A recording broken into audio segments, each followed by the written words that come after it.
When you first hear the name Xia Dynasty, it doesn't always ring with the same recognition as, say, the Ming with its porcelain or the Han with its Silk Road expansion. The Xia is a whisper. It's a dynasty that sits on the edge of history and myth, in that strange in-between place where storytellers, archaeologists, and philosophers all wrestle with what's real. And honestly, that's what makes the Xia such a compelling starting point for the Chinese story. Because here's the thing, whether or not it happened exactly as the ancient texts claim, the Xia dynasty became a necessary beginning, the bedrock on which later generations built their sense of identity. Think about it this way, every civilization seems to crave an origin story. The Greeks had their gods on Olympus, Rome traced its roots to Romulus and Remus, suckled by a she-wolf. The Israelites told of Abraham and the covenant. For China, the Xia served that role, the first dynasty, the original chapter in a book that would stretch across millennia. And even if the pages are smudged or maybe partly invented, the symbolism matters. After all, origin myths aren't really about dates and facts, they're about meaning. Now, the first time most of us hear about the Xia, it usually comes with a big fat caveat: the existence of the Xia dynasty is debated. And that's true. Historians argue about whether it really was a dynasty in the sense we think of later states, with bureaucracy and centralized power. Some archaeologists point to the Urlita culture, with its palaces, bronze artifacts, and signs of hierarchy, as possibly the Xia made visible. Others remain skeptical, reminding us that written records of Xia only appear centuries later, during the Zhou and Han dynasties, which had their own political reasons to tell stories of ancient rulers rising and falling. But let's pause on that skepticism for a second. Even if you strip away the question of whether the Xia really existed, you're left with something fascinating: the way later generations needed them to exist.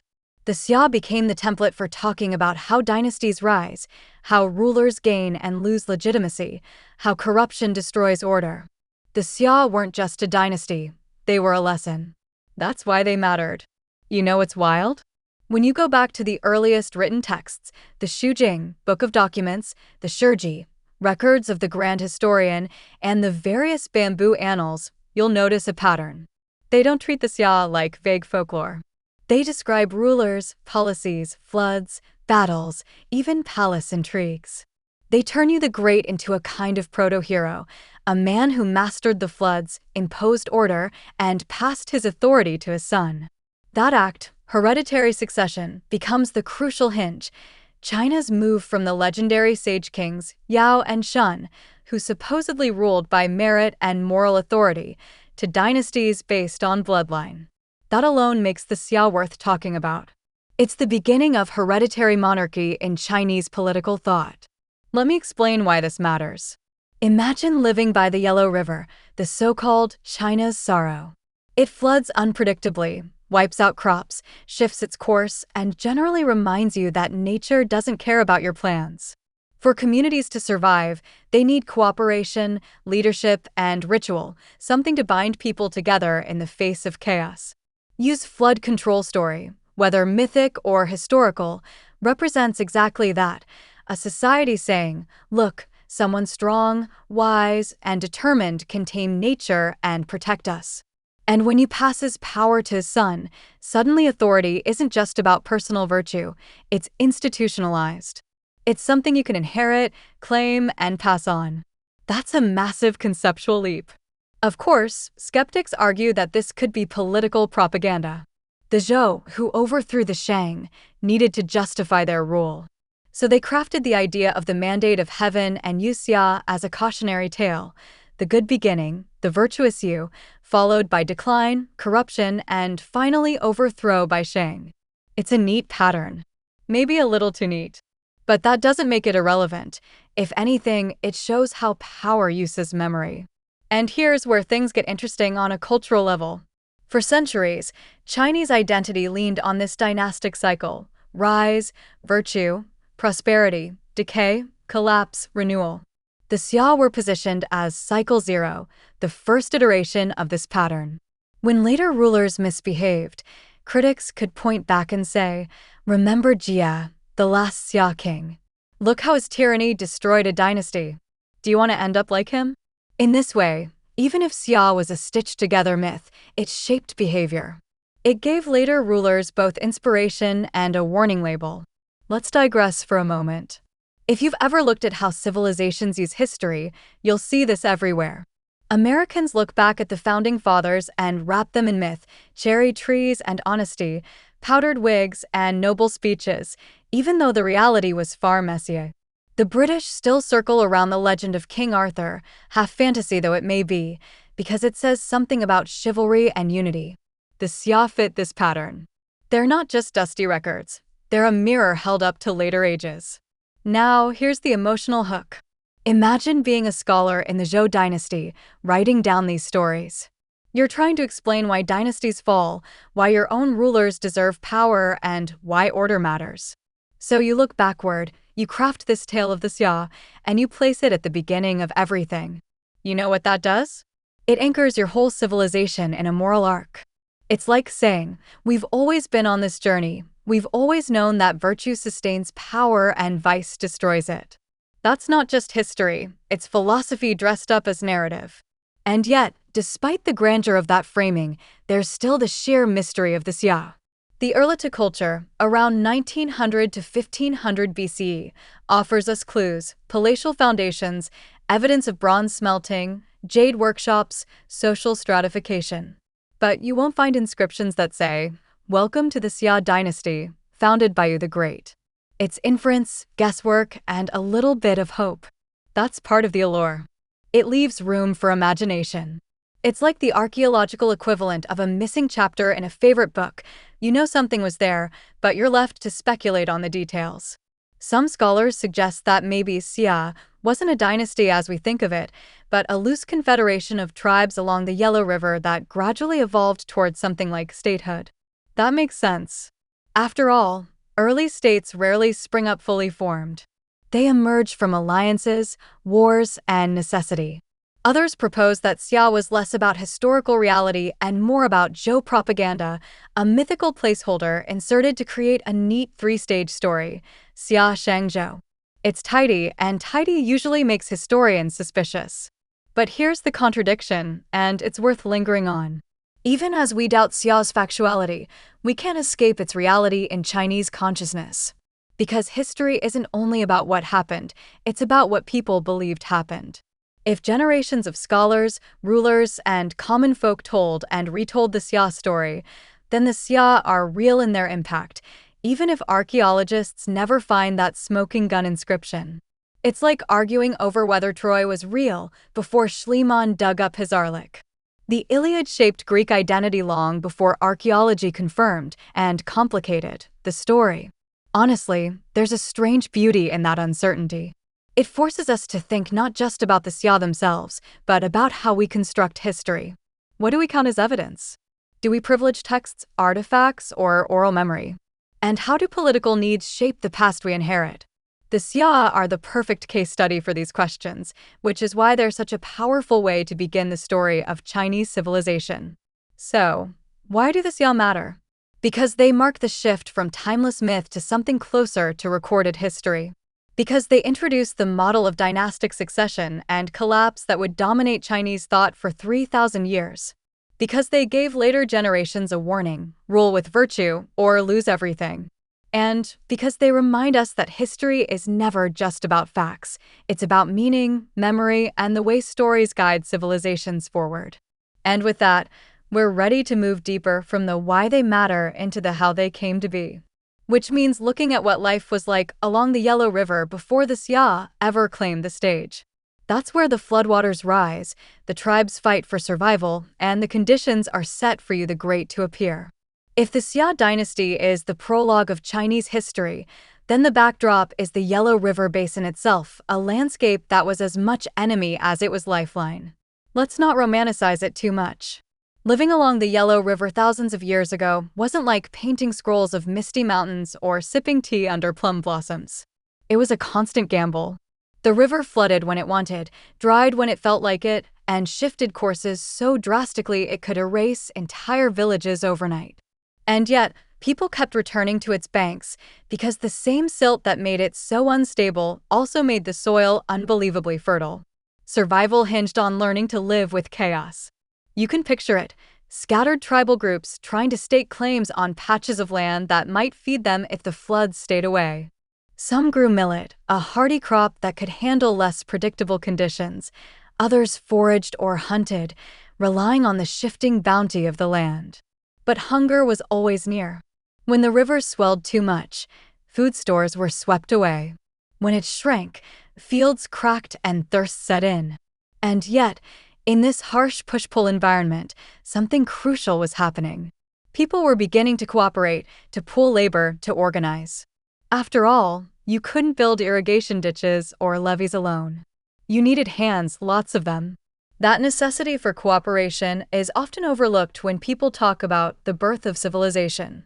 We imagine kings and palaces and fancy rituals, but before all that, it's about people with mud up to their knees, shoving rocks into a flood bank, calling out to neighbors, hoping the water won't burst through. The Yellow River's unpredictability was the crucible.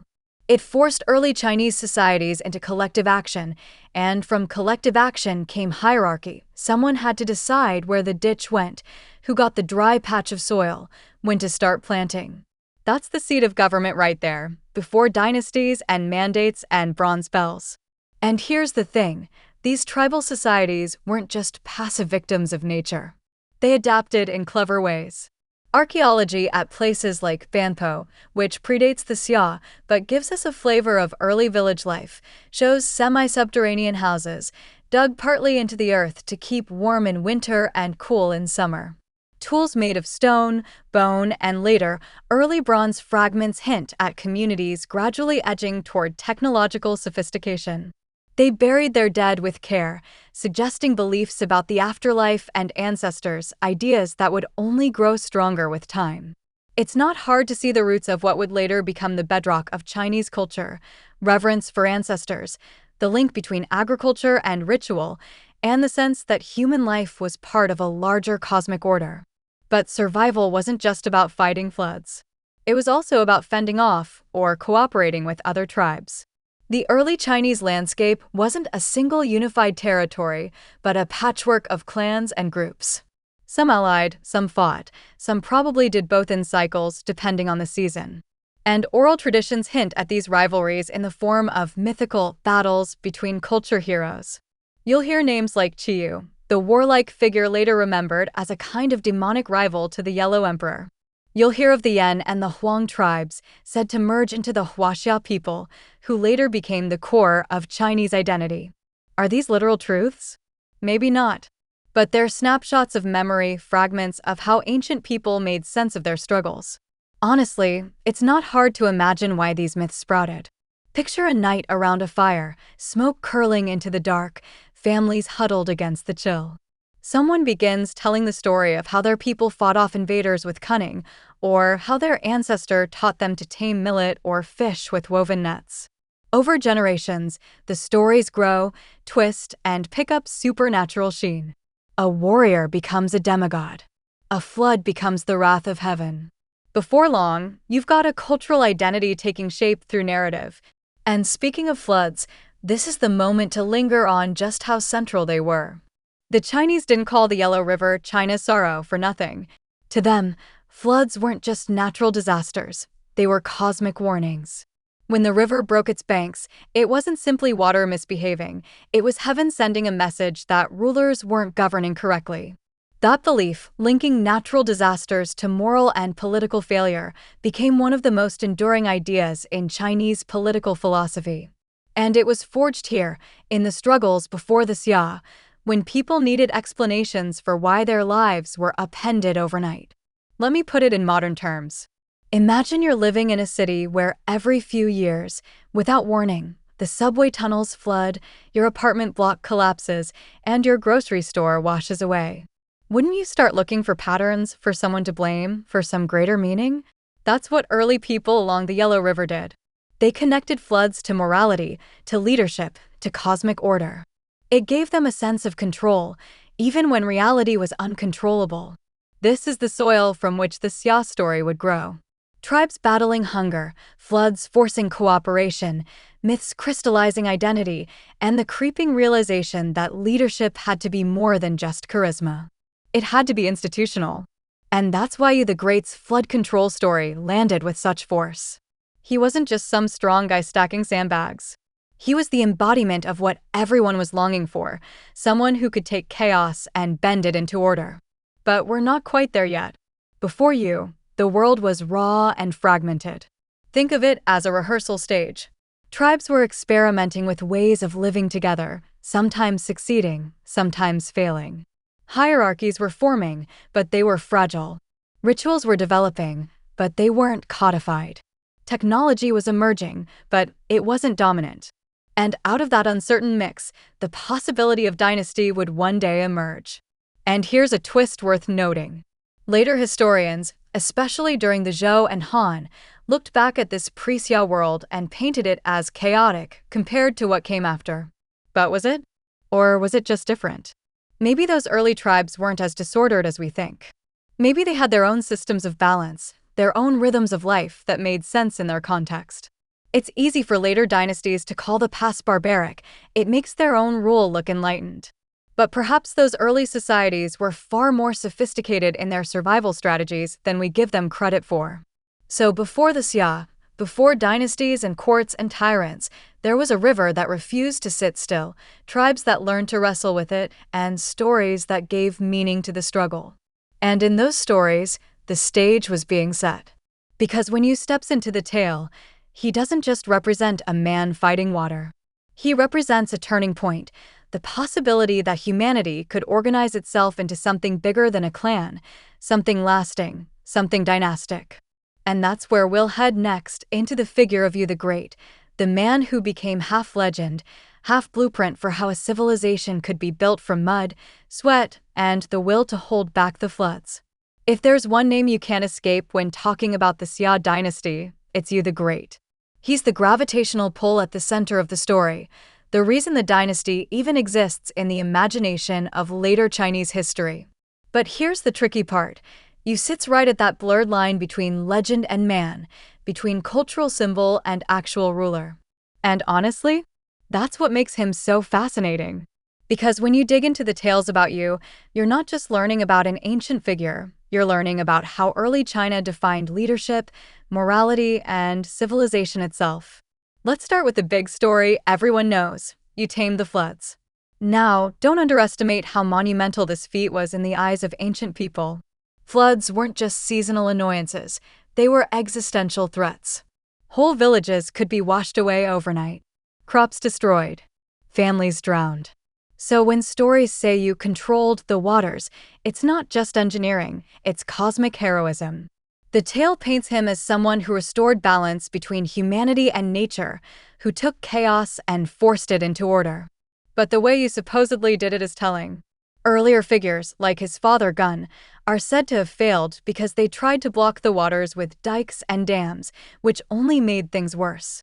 Yu, on the other hand, changed tactics. He focused on dredging channels, guiding the water rather than fighting it. That's a subtle but powerful message. True leadership isn't about brute force. It's about understanding, adaptation, and working with the flow rather than against it. Even if this is just a myth, the metaphor shines through. And then comes the kicker. The story says Yu spent 13 years on this task, passing his own house 3 times, but refusing to go in because he was so devoted to the work. Can you imagine that? Your family waving from the doorway, children growing up without you, and you trudging past, caked in mud, eyes fixed on the river. Whether it's literally true or not, it tells you what qualities people most valued in their heroes: selflessness, sacrifice, and relentless commitment to the community. Now, here's where it gets complicated. Was Yu a real person? Archaeologists haven't found an inscription that says, "Here lies Yu the Great Flood Tamer." But some point to the Erlita culture, palatial remains, sophisticated bronzework, evidence of social hierarchy, and say, maybe this is Yu's world. Others link the legend to possible ancient flood events. In fact, in 2016, geologists published findings of a massive flood along the Yellow River around 1920 BCE, which lines up eerily well with when Yu supposedly lived. Coincidence? Maybe. But it's tempting to see the myth as rooted in memory of a very real catastrophe. But let's not stop at the flood. Yu's story is also about politics. According to the texts, Yu inherited leadership not just because of his engineering, but because of his virtue. He was chosen after the sage king Shun abdicated in his favor, continuing a line of rulers selected for merit. But then you broke the pattern. Instead of abdicating to another worthy minister, he passed power to his son, Qi. That's the birth of the Xia Dynasty. And that decision, to move from merit to bloodline, is one of the most profound turning points in Chinese political thought. Dynasties, succession, the idea of rulership as family inheritance, all of it begins with Yu's choice. You know what's ironic? Later Confucian scholars often looked back at the age of Yao, Shun, and Yu as a golden time, praising the virtue of sage kings. And yet, they also had to wrestle with the fact that Yu was the one who shifted things toward dynasties. Was that a fall from grace, or the necessary next step for civilization? The answer usually depended on what message the writer wanted to send. If they were critiquing corrupt emperors, they'd praise the earlier sage model. If they wanted to legitimize dynasties, they'd celebrate Yu's decision. He became both a hero and a hinge, a figure you could interpret in multiple ways. And let's not forget the cultural symbolism layered onto him. In Chinese memory, Yu isn't just a king, he's practically a culture hero, like Prometheus or Moses. He tames floods, like Moses parting seas, creates order, like Romulus founding Rome, and sets the stage for everything after. Later generations would link him to sacred geography, crediting him with dividing the land into 9 provinces and casting the 9 tripod cauldrons, symbolic vessels of authority that supposedly held the mandate of the realm. Are these myths? Almost certainly.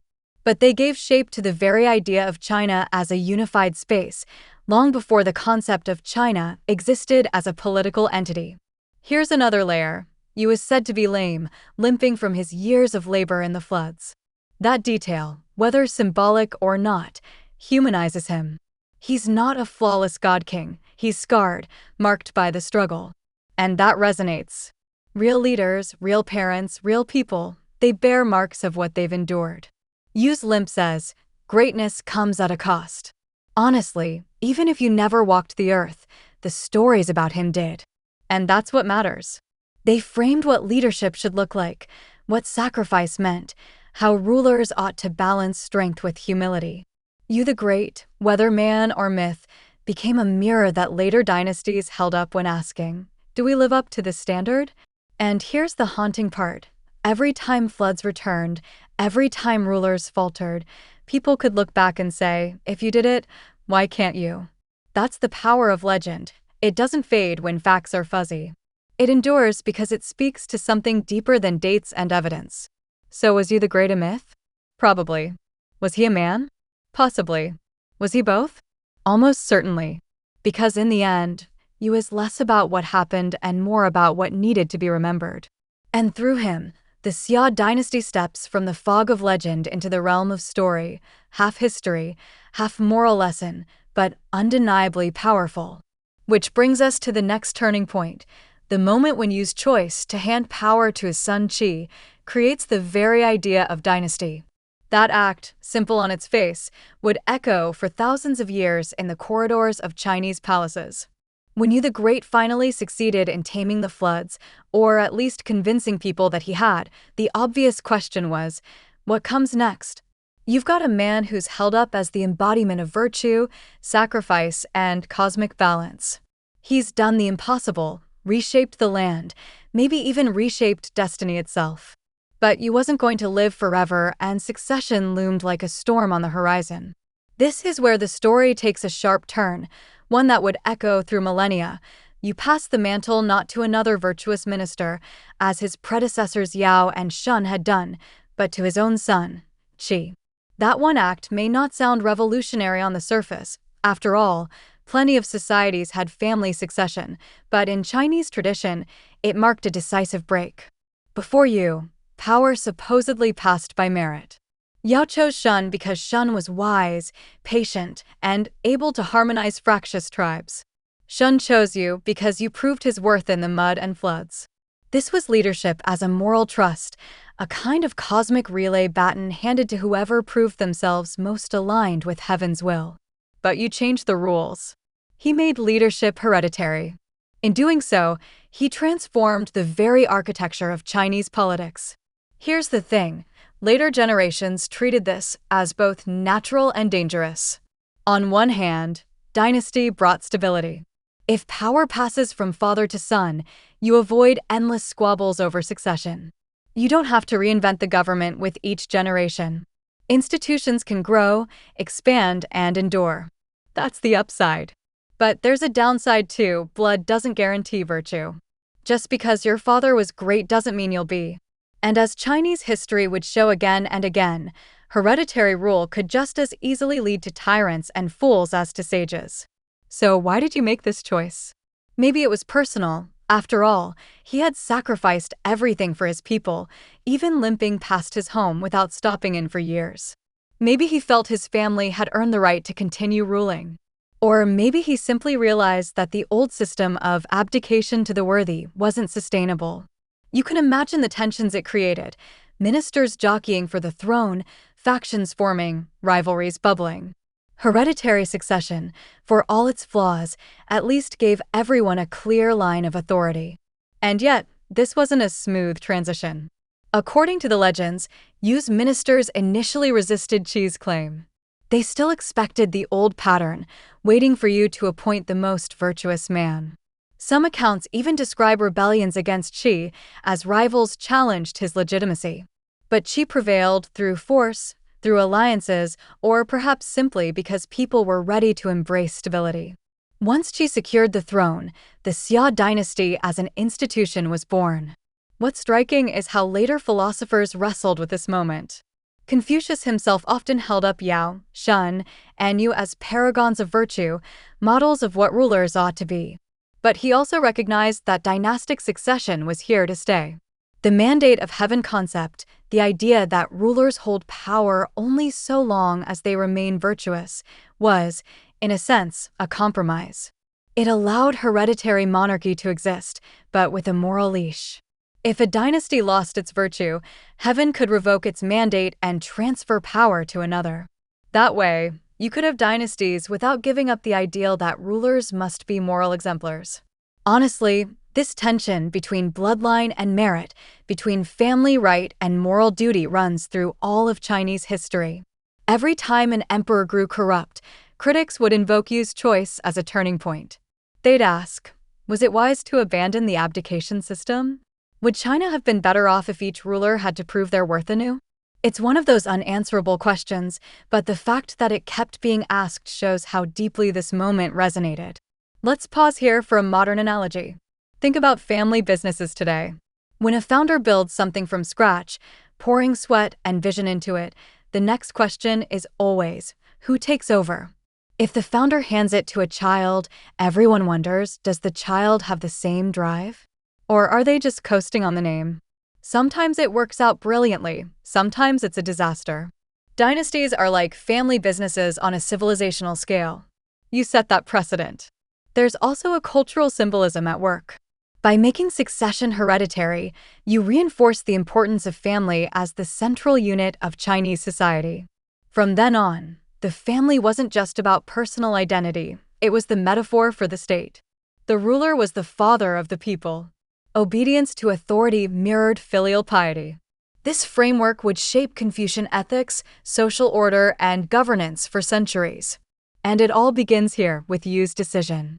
But let's not forget the irony. The same act that created stability also planted the seeds of downfall.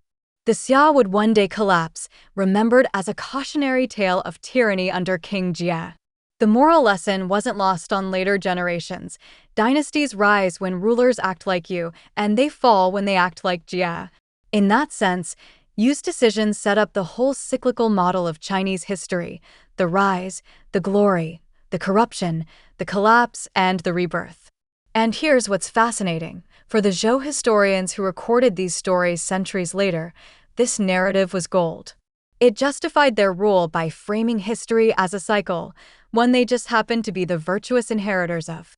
By casting Xia as the first dynasty and by highlighting Yu's fateful choice, they created a pattern that made sense of the chaos of the past and gave structure to the future.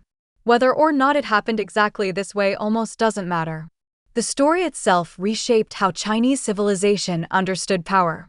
So, Yu hands power to Qi, and the Xia dynasty begins. From this point on, China isn't just a collection of clans and sages, it's a dynastic civilization. The stage is set for centuries of rulers, palaces, rituals, wars, and the endless tug-of-war between virtue and corruption. The flood has been tamed, at least in the story, but new storms are already gathering on the horizon. When Yu the Great handed the throne to his son Qi, the world didn't suddenly snap into neat order. It wasn't as though one man's decision instantly turned scattered tribes into a seamless dynasty. In fact, the early years of the Xia were probably marked by tension, disputes, and a constant need to prove that this experiment in hereditary rule could hold together. Qi's reign and the rulers who followed him had to do more than simply govern. They had to convince people that their authority was not only practical but sacred, that the Xia weren't just another clan with a lucky ancestor, but a divinely sanctioned dynasty destined to rule. Qi's first challenge was legitimacy. By breaking with the tradition of abdication to the most virtuous candidate, he risked alienating ministers and rival leaders who still believed in the old way. The sources suggest there was pushback. Some clans resisted his claim, sparking uprisings. One of the most remembered was the revolt of a group called the Youhu clan, who rejected Qi's rule. But Qi's victory over them, often framed in mythic terms, was more than just a military win. It was symbolic. It demonstrated that force and authority could converge, that the Xia weren't merely inheritors, but conquerors who could command obedience. In that moment, power stopped being just a moral trust. It became something you defended on the battlefield. And yet, Qi didn't just rely on violence. The Xia kings leaned heavily on ritual and myth to strengthen their claim. They positioned themselves as descendants of Yu, tying their bloodline to the man who had literally saved the land from drowning. That ancestral link became their brand, their legitimizing story. You could say Yu was their founder myth, the way Romulus was for Rome or Aeneas for the Trojans. Every Xia ruler who followed walked in Yu's shadow, and the further away they got from him in time, the more they had to work to invoke his memory. This is where the crafting of legitimacy gets interesting. Without written records we can definitively pin down, we have to rely on how later historians described the Xia kings. They often present them as larger-than-life figures, brave warriors, wise rulers, or sometimes cautionary examples. The pattern was clear. Good kings aligned with heaven's will, performed the right rituals, kept floods and famines at bay. Bad kings let greed and cruelty take over, and chaos followed. In that sense, each Xia ruler became a chapter in an ongoing moral drama, less about their actual deeds and more about what they represented. Qi himself is often portrayed as a strong but controversial figure, the one who cemented the hereditary system. His successors, names like Taikang, Zhengkang, Xiang, and Shaokang, fill out the early lineage. Each of these rulers is shrouded in semi-legendary detail, and their reigns are often remembered through symbolic episodes.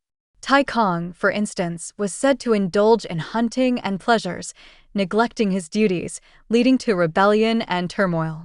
Shaokang, on the other hand, is remembered as a restorer, a king who brought the dynasty back from near collapse after periods of instability. What's fascinating here is how quickly the idea of a dynastic cycle took root. Even in the earliest stories, Xia rulers swing between virtue and vice, prosperity and decline, collapse and revival. It's almost as if the pattern was more important than the facts. The Xia were a prototype, a way of illustrating the dangers of hereditary rule and the constant need for moral renewal. Later dynasties would read these stories and see themselves reflected in them, drawing lessons or excuses from how the Xia were remembered. Let me explain why this matters. In societies without firm written records, legitimacy isn't maintained by archives or bureaucratic documents, it's maintained by stories.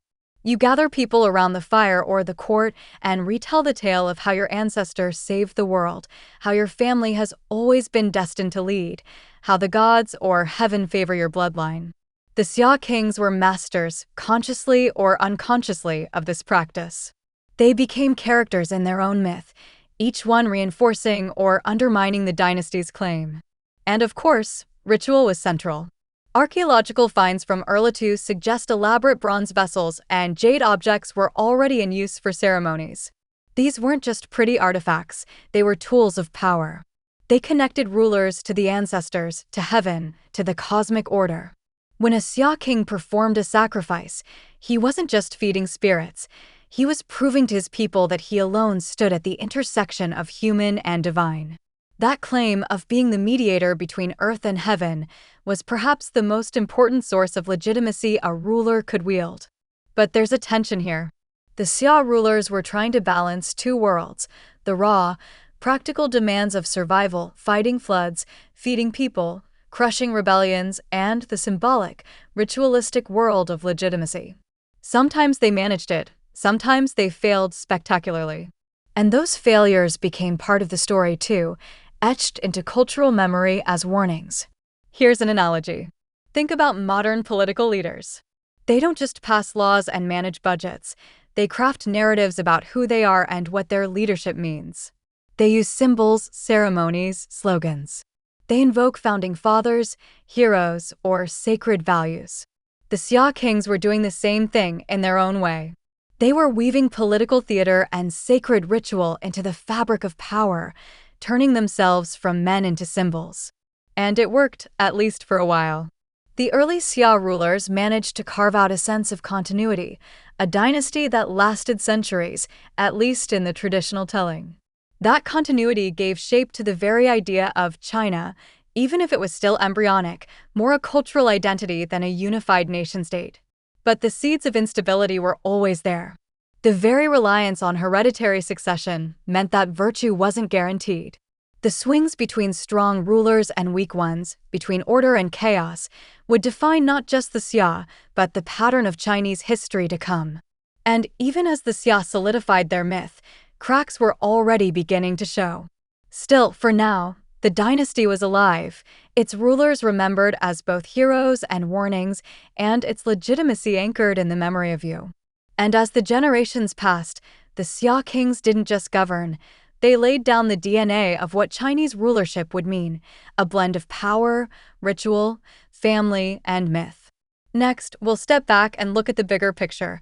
What did China itself look like in these early days? Settlements, tools, rituals, daily life, because a dynasty doesn't exist in a vacuum. It needs a world to rule. When we talk about the Xia dynasty, it's tempting to imagine a map with clear borders, palaces with tiled roofs, and armies in bronze armor marching in formation. But that image belongs to later times. In the era attributed to the Xia, around 2100 to 1600 BCE, the reality was far more modest, fragmented, and, in a way, experimental. China, if we even dare use that word here, was not yet a centralized nation, but a patchwork of settlements and tribes clinging to the Yellow River basin. Picture it: villages scattered across fertile plains, clusters of houses dug partly into the earth for insulation, smoke rising from cooking fires, dogs barking at the edges, and children chasing each other barefoot through the dirt. These were not grand cities, but practical communities, built for survival more than spectacle. Archaeological sites like Urlitu give us glimpses, rows of rammed earth foundations, evidence of wooden columns, and layouts suggesting organized planning. Was this the Xia capital? Many think so, though the debate continues. Even so, the evidence points to something new, not just villages, but centers of power with hints of hierarchy. Tools tell part of the story. Stone was still common: axes, knives, grinding stones for millet. But alongside these, archaeologists find early bronze artifacts, ritual vessels, weapons, ornaments. The shift to bronze is monumental, not just technologically, but socially. Bronze required smelting and casting, specialized labor, and access to resources like copper and tin. That meant networks of trade and control. It meant elites who could command labor and channel resources. When you see a bronze vessel in an ancient grave, you're not just looking at metal, you're looking at power solidified into an object. And then there's jade. Even before bronze, jade was the material of prestige. Smooth, luminous, impossibly hard to carve, jade objects, discs, axes, pendants, show up in burials as symbols of status. They weren't tools you used in daily life, they were ritual markers, linking the living to the ancestors. To hold jade was to hold a piece of eternity. And in a society where legitimacy often rested on claims to ancestral favor, jade became a political tool as much as a spiritual one. What about daily life for ordinary people? Agriculture was the backbone. Millet was the staple crop in the north, hardy enough to withstand unpredictable weather. People domesticated animals, pigs, dogs, and perhaps cattle, and supplemented farming with fishing and hunting. Pottery fragments show practical vessels for cooking and storage, decorated with simple but striking designs. Life revolved around the rhythms of planting, harvest, and ritual, always with the looming threat of flood or famine. And rituals themselves deserve attention. Even without written records, archaeology makes it clear that ceremony was central. Bronze vessels and jade artifacts weren't just wealth, they were instruments of communication with the unseen world. Ancestor worship was likely already taking shape. The living offered food and drink to the dead, not only out of reverence, but as a way of legitimizing authority. If you could prove your line was connected to powerful ancestors, you could claim the right to rule. This wasn't religion as separate from politics, it was the glue holding society together. It's worth pausing here to consider scale. The Xia, if they existed as described, didn't preside over all of China. Their influence, at best, extended over the Yellow River heartland. Beyond that were countless other tribes, some trading, some raiding, some indifferent. The Xia were one node in a web of early societies, not the sole light in the dark. Later historians would stretch their importance, framing them as the singular First Dynasty, but in truth, the landscape was more mosaic than monolith. And yet, these modest settlements laid the foundation for what would come later. The use of bronze, the emphasis on ritual, the idea of a central authority claiming ancestral legitimacy, these were the DNA of Chinese civilization. The Xia, whether real or myth, served as the vessel into which all these traits were poured. Let me make a quick comparison. Think about the early city-states of Mesopotamia, Ur, Lagash, Kish. They weren't empires yet, just clusters of walled cities experimenting with kingship, writing, and trade. But they were laying the groundwork for Hammurabi and Babylon. The Xia era played a similar role for China. Modest beginnings, yes, but beginnings that pointed toward a civilizational future. And here's something human to hold on to. Imagine an ordinary Xia farmer at dusk. He's standing in a field of millet, the stalks brushing his arms, watching the sun sink behind the river. He knows tomorrow he'll be back here, hoe in hand, but tonight there's a ritual at the village center.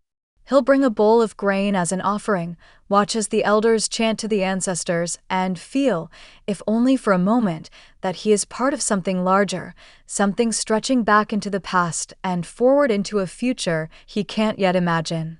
That sense of belonging, of being tied to both earth and spirit, is what made these early communities endure. So, what did China look like back then? It looked like mud and millet, jade and bronze, smoke rising from hearths, and rituals binding the living to the dead. It looked small compared to the grandeur of later dynasties, but it was the seedbed of everything to come. And as the Xia kings tried to rule over this fragile, shifting world, they had to anchor themselves not only in power but in family. Which brings us naturally to the next theme, how clans and kinship became the true skeleton of early rulership. If there's one thing that defined early Xia society more than palaces or bronze vessels, it was family. Not just the nuclear family of parents and children, but the sprawling web of clans, lineages, and kinship ties that reached back into myth and forward into politics. To understand the Xia, you can't just look at kings, you have to look at families, because it was through family that power was passed, legitimized, and expanded. At its simplest, the Xia dynasty was an experiment in turning kinship into government. You passed the throne to his son Qi, and in doing so, he made rulership hereditary. But hereditary succession doesn't just mean father to son. It means entire clans, brothers, cousins, in-laws suddenly become political actors. Every marriage, every alliance, every quarrel could tilt the balance of power. The court wasn't just a political stage, it was a family drama, with all the rivalries and jealousies you'd expect when wealth, land, and prestige are at stake. Clans functioned like miniature kingdoms. Each had its own territory, rituals, and leaders, and they owed loyalty to the Xia king more in theory than in constant practice. You could say the Xia king was first among equals, a patriarch of patriarchs. His authority rested on the ability to bind these clans together, sometimes with marriage alliances, sometimes with ritual, and sometimes, when push came to shove, with military force. Here's the thing, this kind of family-based politics wasn't unique to the Xia. You see it in early Mesopotamia, in the tribal confederations of the Hebrew Bible, even in medieval Europe with its noble houses. But in China, the centrality of family took on an enduring philosophical weight. Filial piety, the idea that respect for parents is the root of all morality, wasn't just a household rule, it was the template for the state. The king became the father of the people, and obedience to him mirrored obedience to one's elders. That conceptual leap started here, in the murky days of Xia. But let's not pretend this was all harmony and respect. Families fight. Clans compete. And when the stakes are dynastic power, those quarrels can become deadly. Legends from the Xia period describe succession disputes, with brothers and cousins vying for the throne. Ministers drawn from noble families sometimes turned into rivals. Rebellions weren't always about abstract politics, they were often about which lineage got to claim Yu's mantle. In a way, the Xia weren't so much a monolithic dynasty as a coalition of powerful families jockeying for dominance under one banner. Archaeology gives us some tantalizing glimpses. Graves from the Urlita culture show clear stratification, some people buried with jade and bronze, others with simple pottery. That gap speaks volumes. It tells us that elites were already consolidating wealth and status, passing it down through kinship lines. Ordinary farmers worked the fields, while noble families feasted, led rituals, and armed their sons for battle. The seeds of aristocracy were already there. And those rituals, again, they were family-centered. Ancestor worship wasn't just personal piety, it was political theater. When a Xia king sacrificed to his ancestors, he wasn't only honoring the dead, he was reminding the living that his bloodline was sacred, his right to rule unquestionable. The 9 tripod cauldrons, later associated with Yu, became symbols of this authority, mystical vessels said to embody the mandate of the realm. Whether they existed in Yu's time or not, they symbolized the way families used ritual objects to anchor legitimacy. Here's a more down-to-earth image. Imagine a Xia noble's household, a cluster of homes around a central courtyard, elders at the head of the table, younger members serving them food, stories of Yu retold to remind everyone of their glorious ancestor. Outside, commoners bring grain as tribute, while artisans shape jade and bronze for the clan's rituals. It's not just a family dinner, it's governance in miniature, the microcosm of the dynasty itself.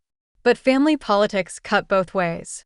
The same kinship bonds that held the dynasty together could also tear it apart. Marriages between clans could seal alliances, but if trust broke down, those alliances turned into rivalries. Ministers tied to powerful families might support or undermine the king, depending on where their loyalties lay. In this sense, the Xia court was fragile, always balancing between unity and fracture. And yet, out of that fragility came one of the most enduring patterns of Chinese civilization, the intertwining of family and state. Later dynasties would formalize it, philosophers would codify it, but the Xia lived it. Power was blood. Authority was ancestry. The household was the state writ small.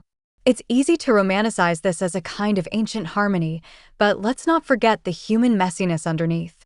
Families protect, but they also suffocate. Clans support, but they also scheme. The Xia weren't just inventing dynasty, they were inventing aristocracy, with all its privileges, hierarchies, and dangers. And in the process, they were building a political system that would last for thousands of years, for better or worse. From here, the picture widens again. These clans weren't operating in a vacuum. Beyond Xia lands, rival tribes watched, fought, and sometimes allied. Wars were brewing, conflicts that would test whether this fragile dynastic experiment could really hold. And that takes us straight into the next chapter, the wars with neighbors that would shape the Xia's claim to supremacy. The early Xia didn't exist in some calm bubble of ritual and kinship. Their world was crowded with other tribes, rival lineages, and restless neighbors who weren't particularly interested in acknowledging Xia supremacy. In fact, if you strip away the later gloss of China's first dynasty, the Xia may have looked less like emperors of a vast realm and more like one clan among many, clawing for dominance in a fractured landscape. And dominance, at this stage, wasn't earned by poetry or philosophy, it was earned with spears, bows, and blood.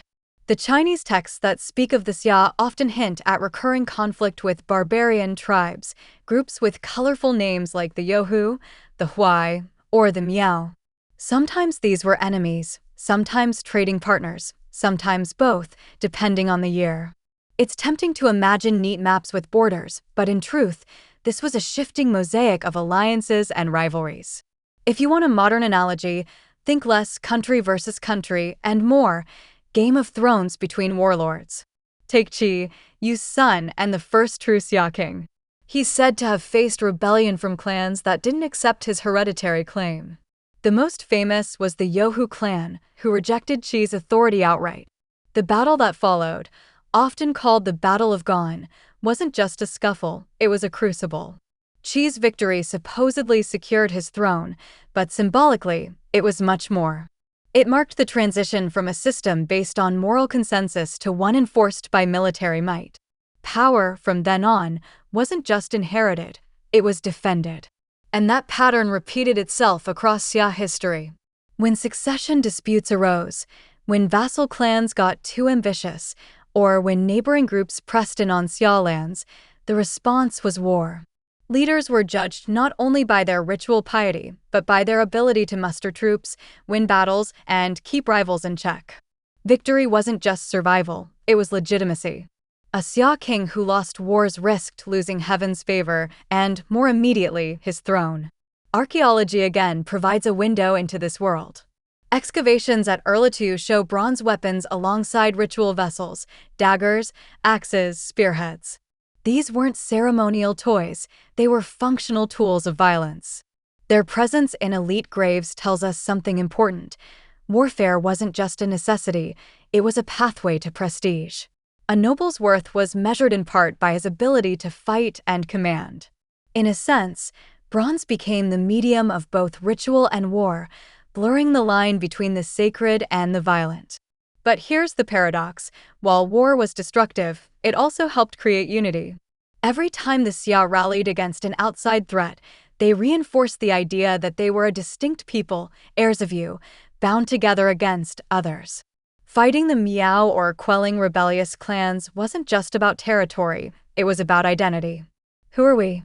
We are the ones who follow Yu's line. Who are they? They are outsiders.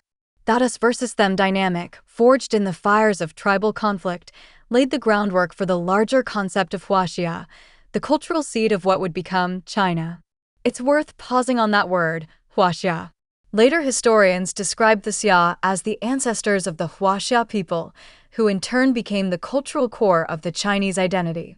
Was that a historical reality or a retroactive invention? Probably both. But the logic holds. Unity often emerges under pressure. Just as Greek city-states defined themselves against Persians, or early Rome hardened its identity through wars with neighboring tribes, the Xia may have found cohesion by battling others. War, paradoxically, gave birth to we. And let's not romanticize it. These weren't chivalric battles with banners waving in the breeze. They were brutal, muddy, up-close affairs. Warriors wielded stone or bronze axes, arrows tipped with sharpened bone or metal, and shields made of wood and hide. Armies were likely small by later standards, but for the people involved, the stakes were enormous. Victory meant food, safety, and tribute. Defeat meant enslavement, loss of land, or annihilation. Legends hint at dramatic clashes. The Battle of Gone, as mentioned, was one. Later tales speak of conflicts with the Miao, a group often cast as cultural foils to the Xia. These accounts are colored by later biases. The Miao, for instance, were portrayed as chaotic or uncivilized, a way of contrasting them with the supposedly ordered Xia. But underneath the rhetoric, you can sense the reality: competing groups jostling for survival and dominance in a tough environment. And here's the irony: the same conflicts that strengthened the Xia could also weaken them. Wars drained resources, spread instability, and gave ambitious rivals opportunities. Victory might secure legitimacy for one ruler, but constant fighting eroded stability for the dynasty as a whole. It's a pattern we'll see again and again in Chinese history. War unites, but it also exhausts. To bring it down to the human level, imagine being a Xia farmer called to fight in one of these battles. Yesterday, you were tending millet fields. Today, you're handed a spear and told to march against a neighboring tribe. You're terrified, but you also feel the pull of belonging. This isn't just your farm at stake, it's your people, your ancestors, your way of life. When the fighting is over, you return home changed. Maybe you've lost friends. Maybe you've brought back a shard of bronze from the battlefield. Either way, you carry the memory, and that memory becomes part of what it means to be Xia. So, wars with neighbors weren't just side stories in the Xia narrative. They were central. They tested rulers, forged unity, and shaped identity. They also revealed the fragility of dynastic power, how quickly loyalty could dissolve, how costly legitimacy could be when it was bought with blood. And as the Xia grew, these conflicts pushed them to develop not just weapons but culture, a way of binding people beyond the battlefield. Which leads us to the next theme: the cultural glue itself. Bronze, jade, and ritual weren't just luxuries, they were tools of authority, ways of turning victory into legitimacy and violence into order. That's where we head next. If war tested the Xia on the battlefield, culture secured them at home. Because here's the thing: you can win a fight with bronze axes, but you keep a dynasty alive with symbols, ceremonies, and the careful weaving of meaning. And few things carried meaning in early China like bronze, jade, and ritual. These weren't just objects or acts, they were the threads that stitched together politics, religion, and society into one fabric. Start with bronze. The leap from stone tools to bronze casting wasn't simply a technological upgrade, it was a revolution in how people organized their world. Bronze required smelting, alloying, and casting in molds. That meant specialized labor, resource networks, and centralized control. You couldn't stumble into bronze by accident. You needed hierarchy, planning, and authority. And once you had bronze, it transformed everything: sharper weapons for war, sturdier tools for farming, and, most importantly, vessels for ritual. Those vessels, ding cauldrons, ju wine cups, gui food containers, became symbols of power in themselves. They weren't just kitchenware, they were sacred instruments used to feed ancestors and spirits. To own them was to signal status. To display them was to declare authority.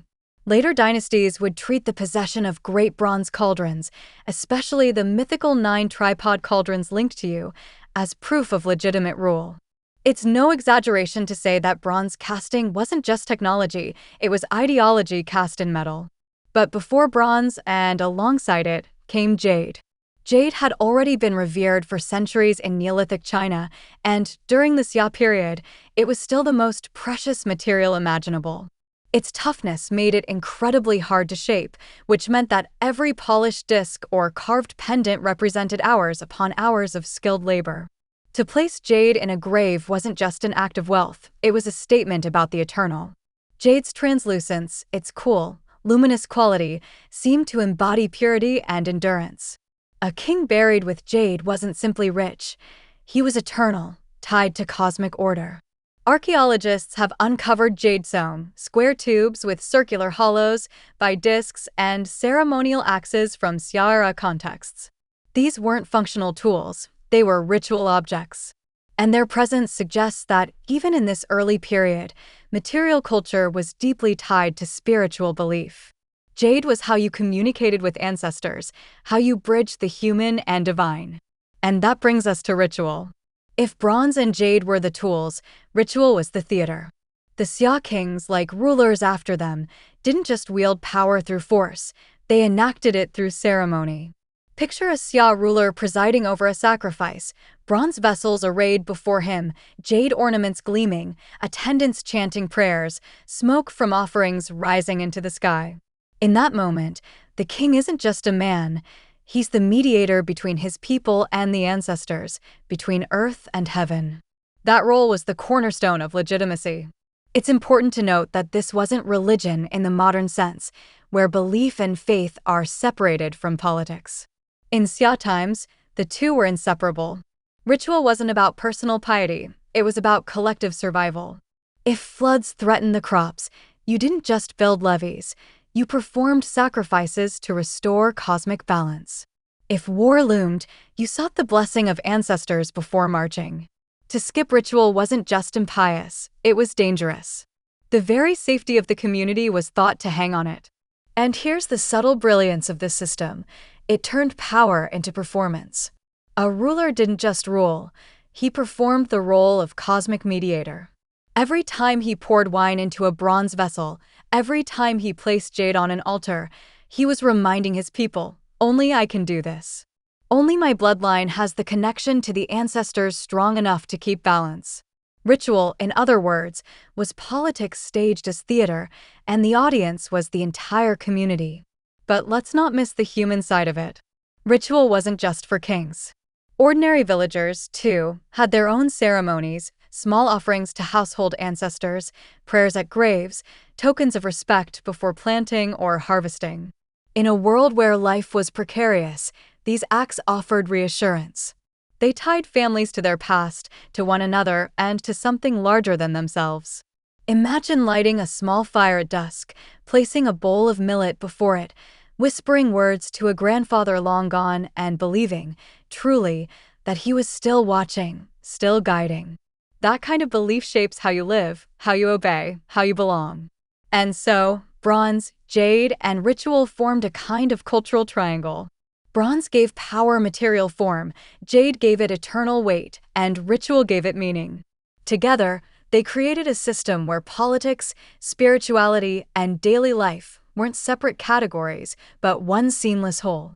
This is why we can call it the DNA of Chinese civilization, because these elements would endure and evolve for thousands of years. From Xia to Shang to Zhou and beyond, the pattern repeats: bronze vessels, jade ornaments, ritual sacrifice, the ruler as mediator. The Xia may be half legend, but the cultural code they embodied is unmistakable. To put it another way, if the wars of the Xia forged unity through conflict, their rituals forged unity through belief. And belief, in the long run, may be more powerful than any axe or spear. But belief alone wasn't enough. The Xia also had to explain the bigger forces at work: heaven, ancestors, and the unseen order of the cosmos. And that's where we head next, into the early religious imagination that shaped how the Xia, and later all of China, understood the relationship between rulers, people, and the divine. For the Xia, the world wasn't just fields of millet, rivers of silt, and battles with neighbors. It was also crowded with forces you couldn't see but absolutely had to respect. Heaven, ancestors, and spirits weren't abstract ideas. They were living presences that guided, warned, and judged.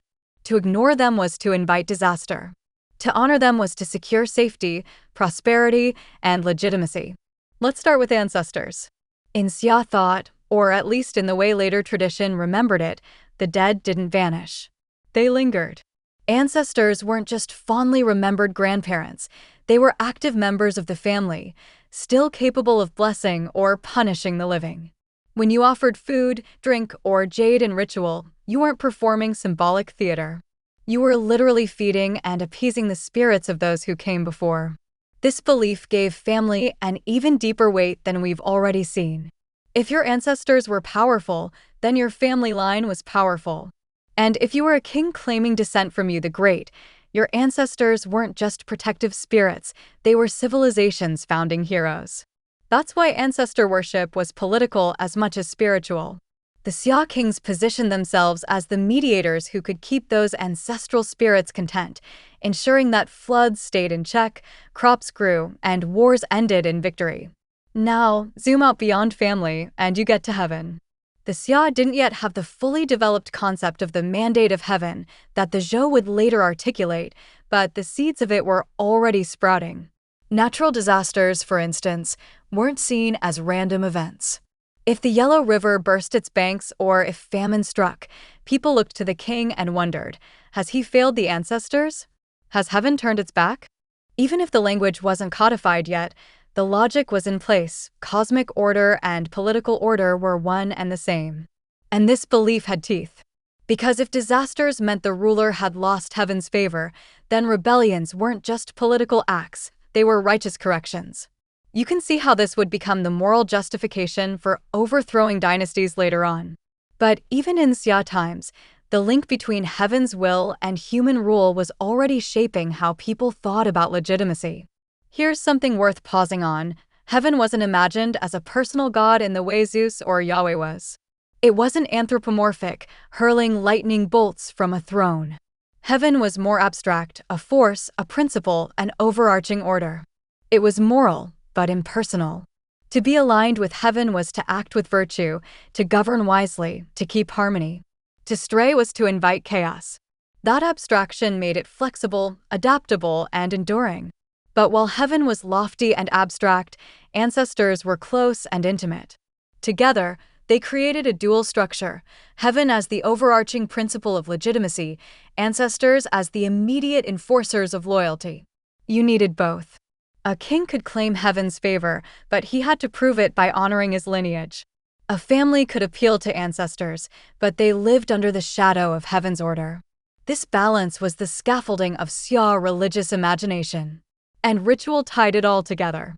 Sacrifices to ancestors weren't isolated acts, they were part of a larger rhythm that included seasonal ceremonies to heaven and the earth. Think about it. Spring planting, autumn harvest, times of flood, each became opportunities for ritual. The king's role in these ceremonies wasn't optional, it was essential. His authority wasn't just about commanding warriors, it was about standing in the sacred space where human and divine met. If he performed well, order continued. If he failed, heaven might withdraw, and disaster would follow. It's tempting to see all this as superstition, but let's flip the perspective. In a world where the river could destroy your crops overnight, where drought could starve your children, and where wars could erupt with no warning, wouldn't you want some way to make sense of it all? Wouldn't you crave a system that explained why things happened and offered ways to prevent disaster? Heaven and ancestors weren't just spiritual concepts, they were frameworks of meaning. They gave people a way to believe that their lives weren't random, that morality and order mattered in a chaotic world. And here's the irony. The very idea that disasters signaled divine displeasure both stabilized and destabilized rulers. On one hand, it made people more loyal. If the king had heaven's favor, then opposing him was sacrilege. On the other, it gave them a moral reason to rebel when things went wrong. That duality would haunt every dynasty that followed. But in Xia times, it gave the fragile experiment of hereditary monarchy a kind of spiritual anchor. Let's bring it down to the personal level again. Imagine a Xia farmer standing at a grave, pouring wine into the earth for his grandfather. He doesn't see this as a quaint custom. He sees it as necessary, a duty that keeps his family line protected. Now imagine the king performing a massive sacrifice on behalf of the entire people, smoke rising from bronze cauldrons into the sky. In both cases, the logic is the same. The living are bound to the dead, the human is bound to heaven, and order is sustained through ritual. That's the essence of Xia religious imagination. So, what emerges is a worldview that doesn't separate politics from religion, family from cosmos, or life from death. Everything is connected. And in that web of connections, the Xia king stands at the center, holding it all together or failing and letting it unravel. From here, we can shift to a slightly different angle. If heaven and ancestors gave meaning to life and rule, then what did daily life actually look like at the top? How did Xia kings present themselves in their courts, among nobles and attendants? That takes us to the next part of the story, the mythic image of Xia kingship, where politics became ceremony and rulers became living symbols. If you close your eyes and try to picture a Xia king's court, you won't see the sprawling, forbidden city of later centuries with vermilion walls and golden roofs. You won't even see the formal bronze bells and codified ceremonies of the Zhou. The Xia court, if we can call it that, was more raw, more intimate, and yet already layered with the theatrical trappings of kingship. It was a place where politics and ritual blurred into a single performance. Picture a rammed earth platform rising above the village, wooden beams supporting a hall, banners fluttering in the wind. Inside, the Xia king sits, not on a dragon throne. That image comes much later, but elevated nonetheless, flanked by clan leaders, ministers, and ritual specialists. Before him, bronze vessels glow in the firelight, jade ornaments catch the eye, and attendants move with practiced precision. The court was not just a building, it was a stage where the king embodied his role as mediator between people and ancestors, between earth and heaven. And it was mythic. Later records describe Xia kings as if they lived larger than life, surrounded by music, dancers, and rituals that turned them into symbols rather than mere men. Was this historically precise? Probably not. But what mattered was how the court was imagined, a place where order radiated outward from the ruler. If the king performed rituals properly, crops would grow, rivers would stay in their courses, and armies would prevail. If he failed, chaos followed. In that sense, court life wasn't about luxury. It was about legitimacy enacted in public view. Yet there was luxury. Archaeological evidence from Erlitou shows palatial complexes with broad courtyards, storage pits, workshops, and elite residences. Imagine the contrast. Farmers living in simple huts while elites gathered in these centers, feasting, drinking, and overseeing ceremonies. The court was the visible marker of hierarchy. To step into it was to step into another world, one marked by privilege, abundance, and the aura of sacred authority. Feasting played a huge role. In early Chinese politics, food wasn't just nourishment, it was a language of power. Sharing a feast with the king wasn't merely a meal, it was a way of binding allies, rewarding loyalty, and showcasing abundance. Bronze vessels for wine and meat weren't just tableware, they were symbols of generosity and status. To sit at the king's table was to be part of the inner circle. To be excluded was to be marginalized, maybe even marked as a rival. Music and dance also infused the court with meaning. Later texts describe 8 rows of dancers and elaborate musical performances, but even in Xia times, simpler forms of ritual music likely existed. Drums, flutes, bone whistles, and early string instruments may have accompanied ceremonies. The point wasn't just entertainment, it was order. Rhythm, harmony, and choreography reflected the larger harmony the king claimed to uphold. To watch dancers move in unison was to see the cosmos itself reflected in human action. But here's the thing, the court wasn't all ritual and refinement. It was also a place of raw politics. Clan leaders argued, ministers whispered, rivals plotted. Behind the jade ornaments and bronze cauldrons were human dramas, jealousy, ambition, betrayal. The king had to balance it all, using ritual to keep tensions in check, using feasts to reward, using war to suppress. The mythic image of Xia kingship may emphasize cosmic order, but beneath the surface, it was messy, fragile, and always at risk of splintering. Still, the imagery stuck. Later historians remembered Xia courts as places of grandeur, where rulers embodied virtue and vice in equal measure. The virtuous kings were depicted as wise, attentive to ritual, surrounded by loyal ministers. The corrupt ones were painted as indulgent, lost in wine and women, heedless of heaven's warnings. The court became the mirror of the dynasty itself. When the court thrived, so did the kingdom. When it decayed, collapse was imminent. For ordinary people, the court must have seemed distant and almost supernatural.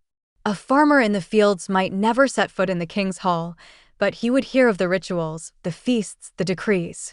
The court was where heaven's will was interpreted, where sacrifices ensured the ancestors' blessing. Its decisions rippled outward into every village, shaping lives in ways most common folk could barely glimpse. Think of it this way. The Xia court was both theater and command center. It was where legitimacy was staged, where alliances were forged, where wars were planned, and where ritual fused with politics into one inseparable act. Later dynasties would refine and expand this model, but the Xia gave it its first rough form. And court life wasn't isolated from the land itself. The rituals, feasts, and politics always circled back to survival, feeding people, taming rivers, ensuring harvests. That's why the next step in our journey looks at agriculture and river life, the bedrock that sustained the Xia and gave their rituals tangible meaning. Without the millet, the rice, the water, and the labor of ordinary people, the court's grandeur would have been nothing but smoke and noise. If you peel away the layers of myth, ritual, and dynastic drama, the truth is simple: no millet, no Xia. Agriculture was the backbone of everything. Without reliable harvests, there'd be no feasts at court, no bronze vessels filled with wine, no surplus to feed artisans and warriors. The Xia lived in a landscape where the Yellow River was both blessing and curse, depositing rich silt that made fields fertile, but flooding so unpredictably it could wipe away entire harvests overnight. That fragile balance between plenty and catastrophe shaped daily life more than any king's decree. Millet was the staple. Hardy, quick-growing, and relatively drought-resistant, millet was perfect for the unpredictable conditions of the north. Archaeological finds from the Erlitou and earlier Neolithic sites show grinding stones used to process millet into flour, porridge, and flat cakes. It might not sound glamorous, but millet sustained families through long winters and lean years. And because it stored well, it gave people a buffer against famine, at least when the floods didn't wash everything away. But millet wasn't the only crop. Early rice cultivation was emerging too, especially in southern regions where wetter conditions made it possible. Some evidence suggests the Xia may have known rice, even if it wasn't their mainstay. Think of millet as their bread and rice as their delicacy, rarer, but already hinting at the culinary diversity that would later define China. Alongside grains, they grew vegetables, gathered wild plants, and domesticated animals: pigs, dogs, chickens, and possibly cattle. Hunting and fishing supplemented diets, especially when floods destroyed fields. And then there's irrigation. Remember Yu the Great's legendary flood control? Whether or not he really dredged channels across the land, the story reflects a deeper truth: managing water was central to survival. The Xia had to work with the river, carving channels, digging ditches, and raising embankments to protect crops. Even simple techniques, diverting water from streams into fields, building small levees, made the difference between harvest and hunger. Agriculture wasn't just about planting seeds, it was about engineering. This collective effort around water shaped society itself. You couldn't build an irrigation ditch alone. You needed dozens of hands, coordinated labor, shared planning. That necessity created bonds of cooperation and hierarchy. Someone had to organize the work, decide when and where to dig, allocate land and water. Out of these decisions came authority, and out of authority came kingship. In that sense, Xia agriculture wasn't just about food, it was the crucible of governance. Daily life in the fields was tough. Imagine waking before sunrise, the ground still damp with dew, shouldering a wooden hoe, and walking out to the millet fields. The soil is soft, but you know the rains could come too heavy, or worse, not at all. You plant anyway, because there's no choice. Your family's survival depends on it. At harvest, whole communities would gather, scythes in hand, cutting stalks, bundling them, storing them in pits or granaries. Those moments of abundance were celebrated with feasts and rituals, offerings to ancestors to thank them for blessing the crops. Agriculture also shaped the calendar. Planting, tending, and harvesting marked the year more clearly than any king's reign. Seasonal festivals likely emerged from this rhythm, tying together work, ritual, and community. Later dynasties would codify these cycles into elaborate calendars, but the roots were here, people living by the pulse of the river and the grain. And the river wasn't just a threat or an irrigation source, it was a highway. Boats carried grain, fish, and goods between settlements, connecting clans across the basin. trade wasn't yet global, but it was growing, and the river was its artery. With trade came exchange of not just goods, but ideas, technologies, and stories. The Yellow River, unpredictable as it was, became the spine of Xia life. It's easy to think of kings and battles when we tell dynastic stories, but in truth, the Xia rested on the shoulders of farmers and fishers, women pounding grain, children tending animals, men sweating in the fields. Their labor fed the court, stocked the feasts, and kept the dynasty alive. Without their daily struggle with the land and river, the Xia would have been nothing more than a legend. But agriculture wasn't just survival, it was meaning. Every offering of millet to the ancestors, every ritual thanking heaven for the harvest, reinforced the sense that farming wasn't just work, it was sacred. And when the river flooded or the crops failed, it wasn't just bad luck, it was a sign that something in the moral order was off, that rulers had lost favor, that rituals had been neglected. Farming and faith were intertwined, and both shaped the destiny of the Xia. So the story of Xia agriculture is more than food. It's about how working the land forged community, hierarchy, and belief. It's about how taming the river wasn't just a legendary feat of Yu the Great, but a daily, collective struggle lived out by ordinary people. And it's about how the rhythm of planting and harvest gave the dynasty a heartbeat. From that heartbeat, culture flourished, music, myth, and oral traditions carried by voices around the hearth, tying people together in ways as vital as irrigation ditches. And that's where we're headed next. How the Xia passed down their stories, not through books or inscriptions, but through music, myth, and memory. When we think of history, we often picture documents, tablets, or inscriptions etched in stone. But the Xia didn't leave us those. If they had a system of writing at all, it hasn't survived, and scholars still debate whether proto-writing was in use at Erlitou. That doesn't mean they lacked culture. Far from it. They had stories, songs, and rhythms woven into daily life, passed mouth to ear, generation to generation. Their world lived in memory, not on paper. Start with myth. The tale of Yu taming the floods didn't just exist because someone later carved it into a chronicle. It endured because people told it around fires, in fields, in courts. Children grew up hearing how Yu trudged past his own home 3 times, never stopping, because duty mattered more than comfort.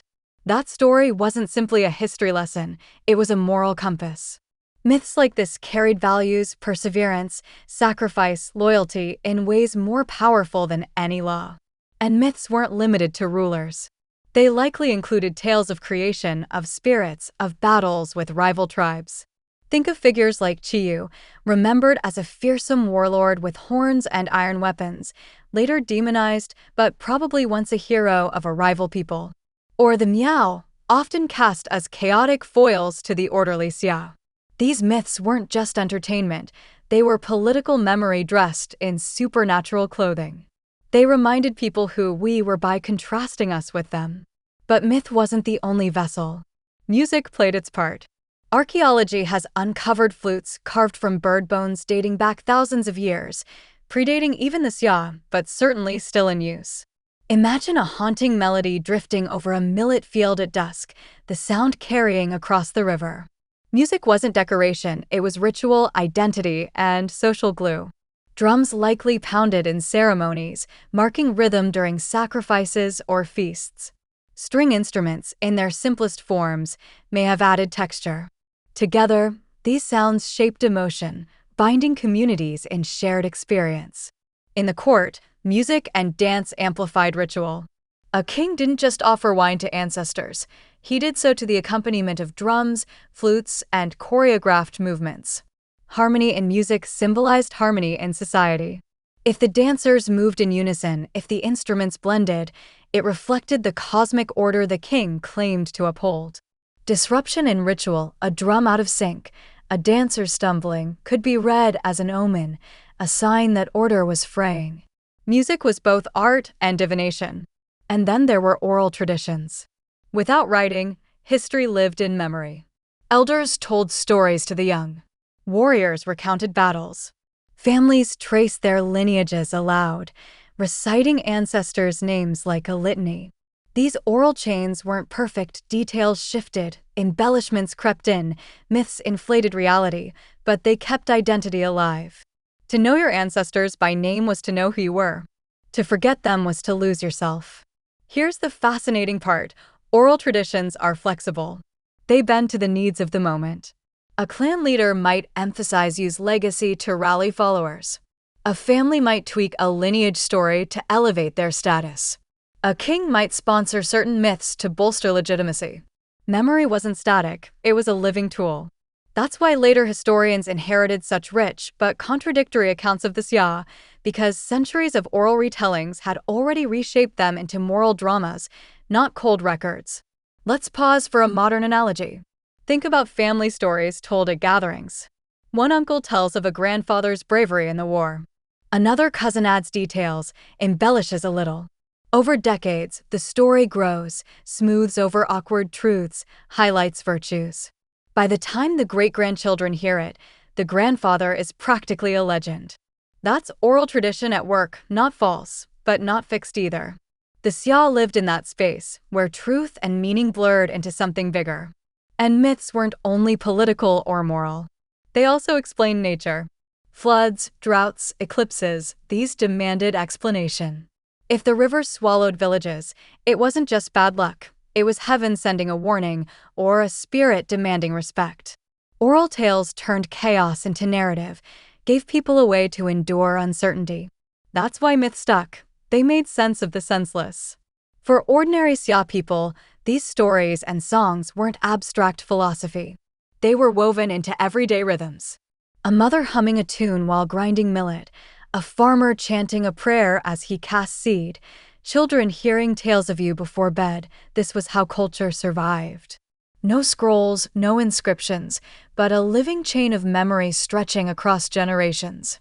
And the beauty of it is this: oral traditions allowed the Xia to become both history and myth.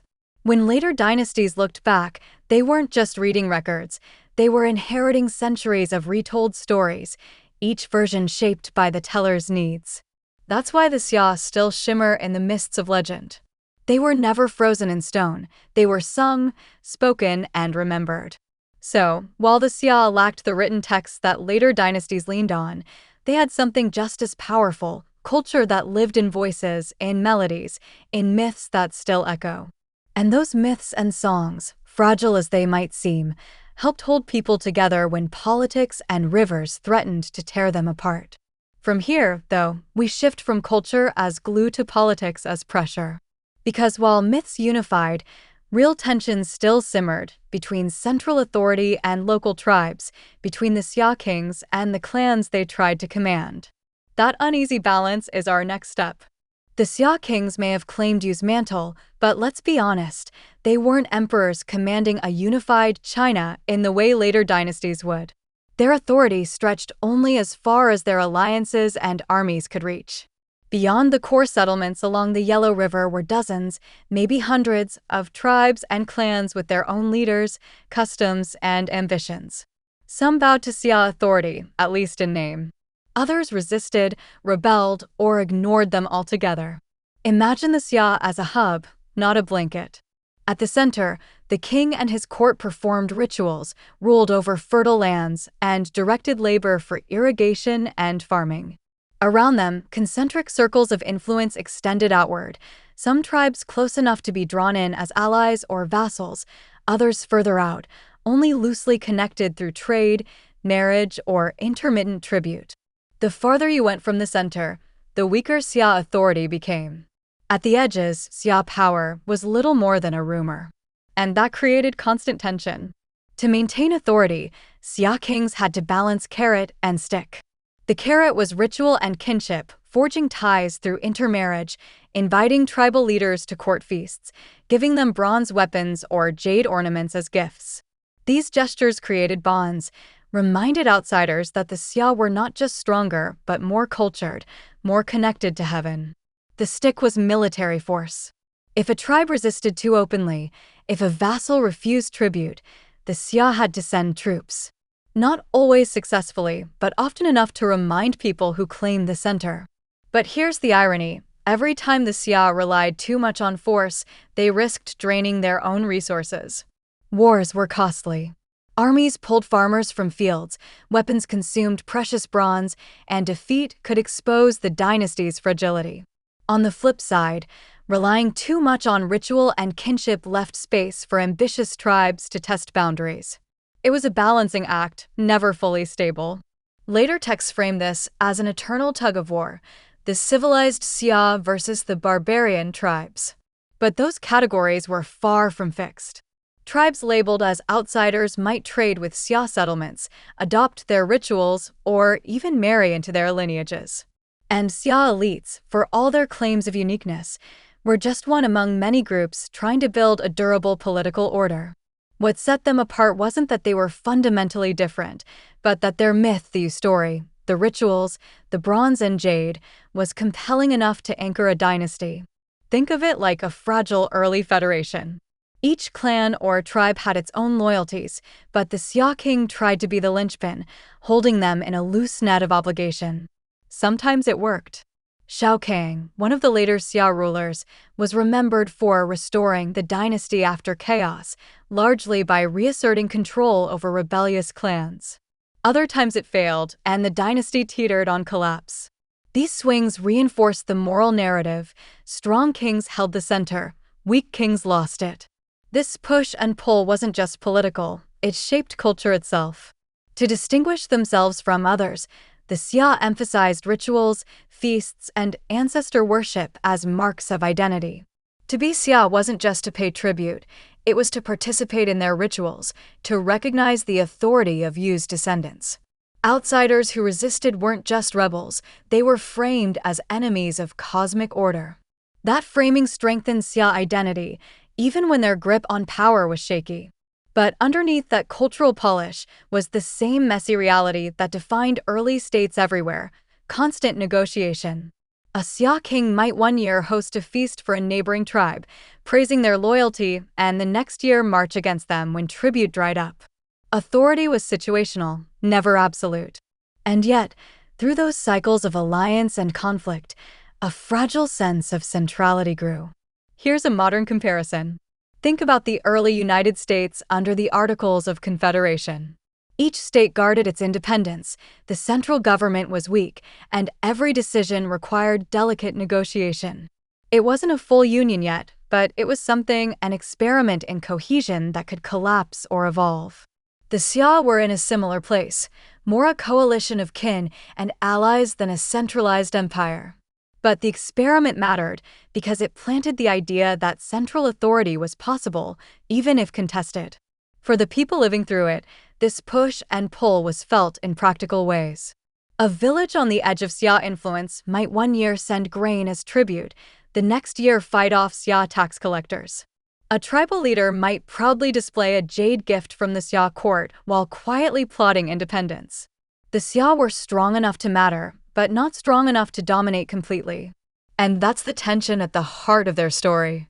They were inventing dynasty in real time, but they were doing so in a world where loyalty was never guaranteed, where tribes could shift allegiance, and where heaven's favor seemed as fickle as the floods.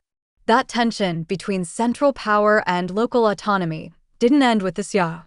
It became a theme running through all of Chinese history, resurfacing in different forms again and again. So, while the Xia kings struggled to keep their coalition intact, they leaned even harder on the symbols of culture: bronze, jade, rituals, and music. Those symbols gave them tools to unify beyond brute force, to create cohesion where politics alone couldn't. But prosperity and ritual only carried them so far. With wealth and power came temptation, and the middle Xia kings, cushioned by success, began to indulge, to feast too much, to forget the fragility of their system. And that's where the next chapter leads us.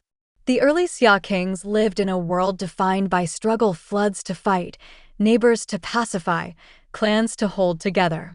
But as the dynasty found its footing, something remarkable happened. Stability began to bring prosperity. Harvests improved, networks of trade expanded, bronze casting flourished, and rituals grew more elaborate. For the first time, the Xia could breathe. And that breathing room changed everything. When you're no longer scrambling just to survive, you start asking new questions. How can we enjoy what we've gained? How can we display our wealth? How can we turn survival into status? For the Xia rulers in the Middle Period, the answer was feasting, display, and increasingly lavish court life. Prosperity wasn't just measured in full granaries, it was measured in how much wine you could pour into a bronze vessel, how many guests you could seat at your table, how many ornaments gleamed in the firelight of your hall. Feasting became politics. To invite rival clan leaders to a grand banquet wasn't simply hospitality, it was domination disguised as generosity. A Xia king could display abundance, reminding everyone that his fields, his people, and his ancestors had blessed him with more than enough. Bronze vessels weren't just tableware, they were arguments in metal. Every sip of millet wine was a performance of power. Every slice of roasted meat was proof of legitimacy. But abundance carried risks. Once ritual feasts turned into indulgent banquets, the line between sacred duty and gluttony blurred.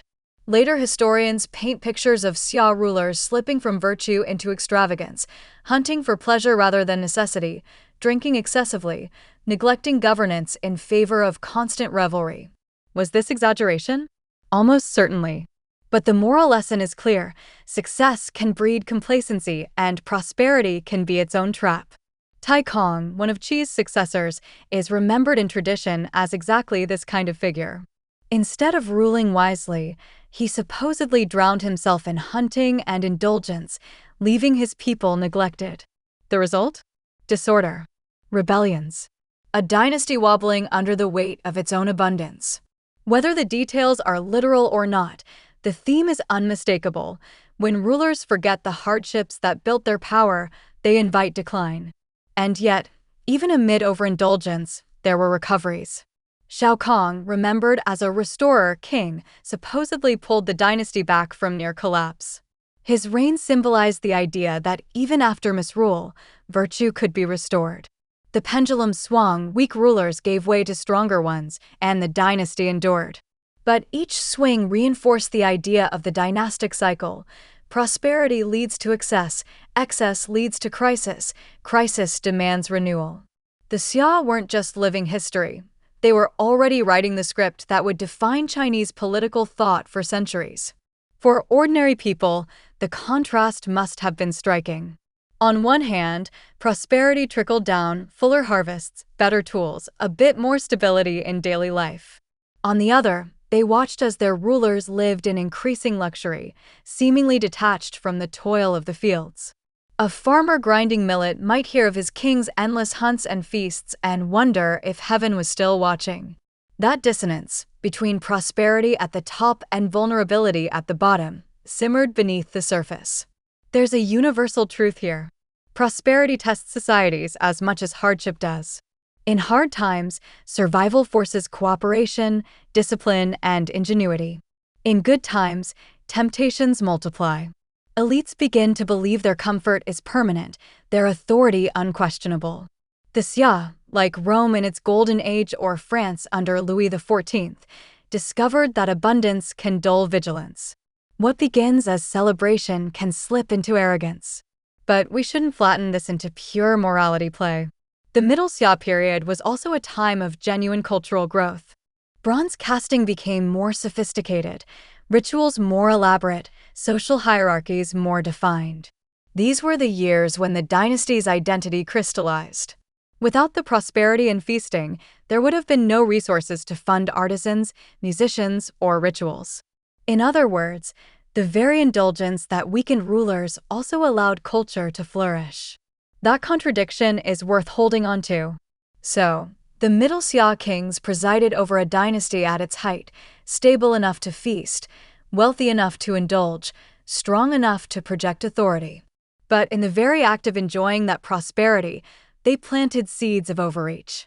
By leaning too heavily on abundance, they risked losing sight of the fragility beneath.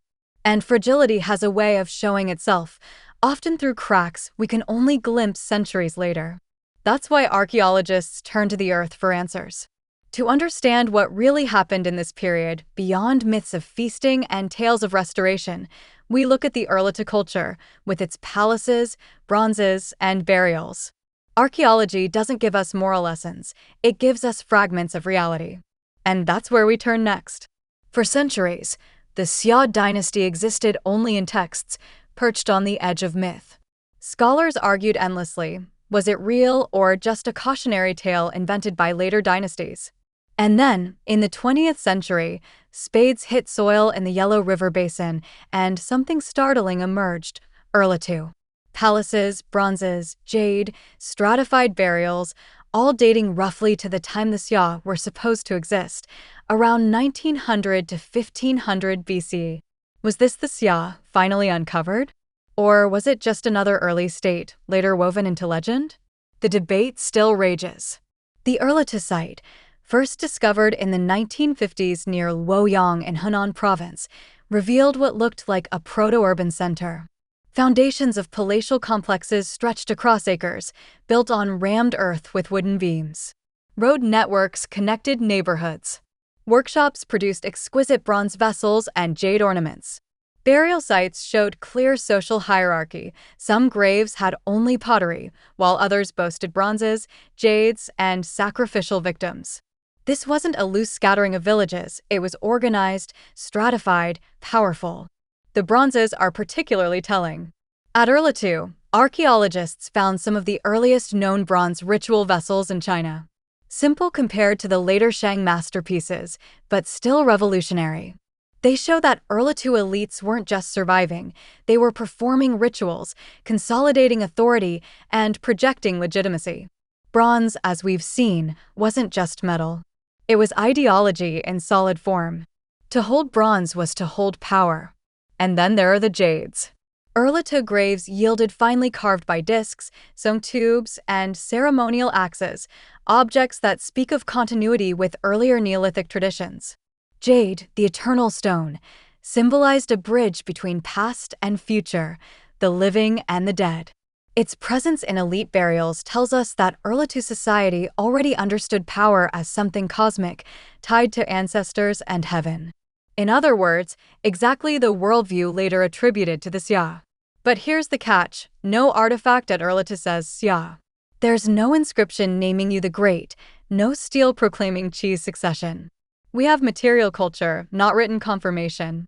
That leaves the door wide open. Some scholars argue Erlitou is the Xia, the archaeological footprint of the dynasty later remembered in texts. Others say Erlitou might be something else entirely, perhaps a rival state later folded into the Xia legend, or even a precursor to the Shang. The evidence is tantalizing but inconclusive. And yet, whether or not Erlitou was the Xia, it shows us what early states in this period looked like. Centralized authority existed. Elites performed rituals with bronze and jade. Farmers supported artisans, who in turn crafted objects that reinforced hierarchy. Warriors protected or enforced the order. The pieces of the puzzle match the descriptions of the Xia in broad strokes, even if we can't glue them to specific names. Think about how extraordinary this is. For millennia, the Xia hovered in the realm of myth. Then, in a river valley in Henan, archaeologists uncovered a society sophisticated enough to fit the story. It's as if Homer's tales of Troy had floated in doubt, and then someone dug up his Zarlik and found city walls burned in war. You still don't know if Achilles fought there, but suddenly the myth has a body. Erlitou is Xia's body, whether or not its soul is the same as the lingering question. And this is where the debate becomes philosophical. What counts as proof? Do we need inscriptions naming rulers, or is cultural alignment enough? Is history only what's written, or can material culture tell its own story? Erlitou forces us to wrestle with these questions. It reminds us that history is as much about interpretation as it is about evidence. For the people who lived at Erlitou, none of this mattered. They weren't asking if they were the Xia. They were building houses, smelting bronze, burying their dead, performing rituals, and struggling with floods and wars. Their world was real, whether or not it matches the texts. In a way, the debate about labels misses the point. The society was there. It lived, thrived, and eventually vanished. Its existence alone bridges the gap between myth and history. And maybe that's what matters most. The Xia don't need to be pinned down with absolute certainty to be meaningful. The stories and the artifacts together create a tapestry richer than either alone. The texts give us the great and dynastic cycles. The earth gives us palaces, bronzes, and bones. Between the two lies the truth, blurred, contested, but undeniably compelling. So, Erlita stands as an archaeological shadow, perhaps of the Xia, perhaps of another early power. Either way, it shows us that the early Yellow River Basin wasn't a vague land of myths. It was already a world of kingship, hierarchy, ritual, and culture. And from that world, the Xia legend drew its strength. But shadows don't last forever. Beneath prosperity and palatial centers, cracks began to appear: corruption, decadence, and discontent. The Xia story takes a darker turn now, toward decline, the kind that begins quietly but ends in collapse. Dynasties rarely fall in one dramatic moment. Collapse is usually slow, creeping, almost invisible until it suddenly feels inevitable. For the Xia, the middle period of prosperity eventually gave way to something more fragile: rulers slipping into indulgence, ministers whispering, clans grumbling, and ordinary people feeling the weight of neglect. If the dynasty began with you trudging through mud to save his people, by the later generations it was stumbling through luxury, losing sight of the floods and fields that once gave it strength. The signs of decline are familiar, so familiar, in fact, that later historians shaped the Xia's story as a moral lesson. Rulers grew less attentive to ritual, treating sacrifices as obligations rather than sacred acts. Feasts swelled beyond their symbolic purpose, turning into excuses for gluttony and drunkenness. Bronze vessels that once linked kings to ancestors became props for indulgence, their sacred glow dulled by excess wine. Jade, once eternal and pure, was piled into ornaments that signaled vanity rather than reverence. Corruption followed close behind. Ministers chosen for loyalty to the throne became parasites, exploiting their positions for personal gain. Clan leaders who once served as stabilizing allies began to resent Xia demands for tribute or labor. Ordinary farmers, the ones who actually sustained the dynasty with their millet and sweat, felt the strain as resources were funneled upward into endless feasts and hunting expeditions. The cosmic bargain, ruler protects people, people honor ruler, began to break. And with that breakdown came discontent.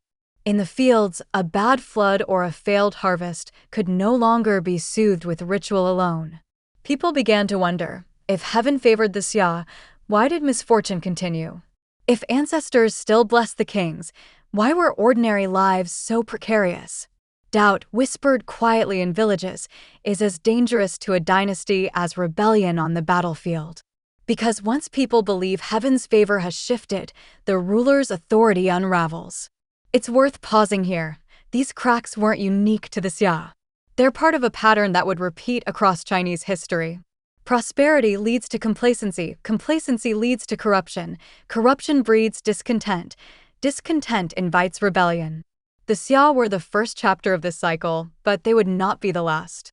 Later dynasties would read their story as a cautionary tale, a reminder that indulgence is as dangerous as drought. But even if the Xia rulers drifted into decadence, their decline wasn't purely moral.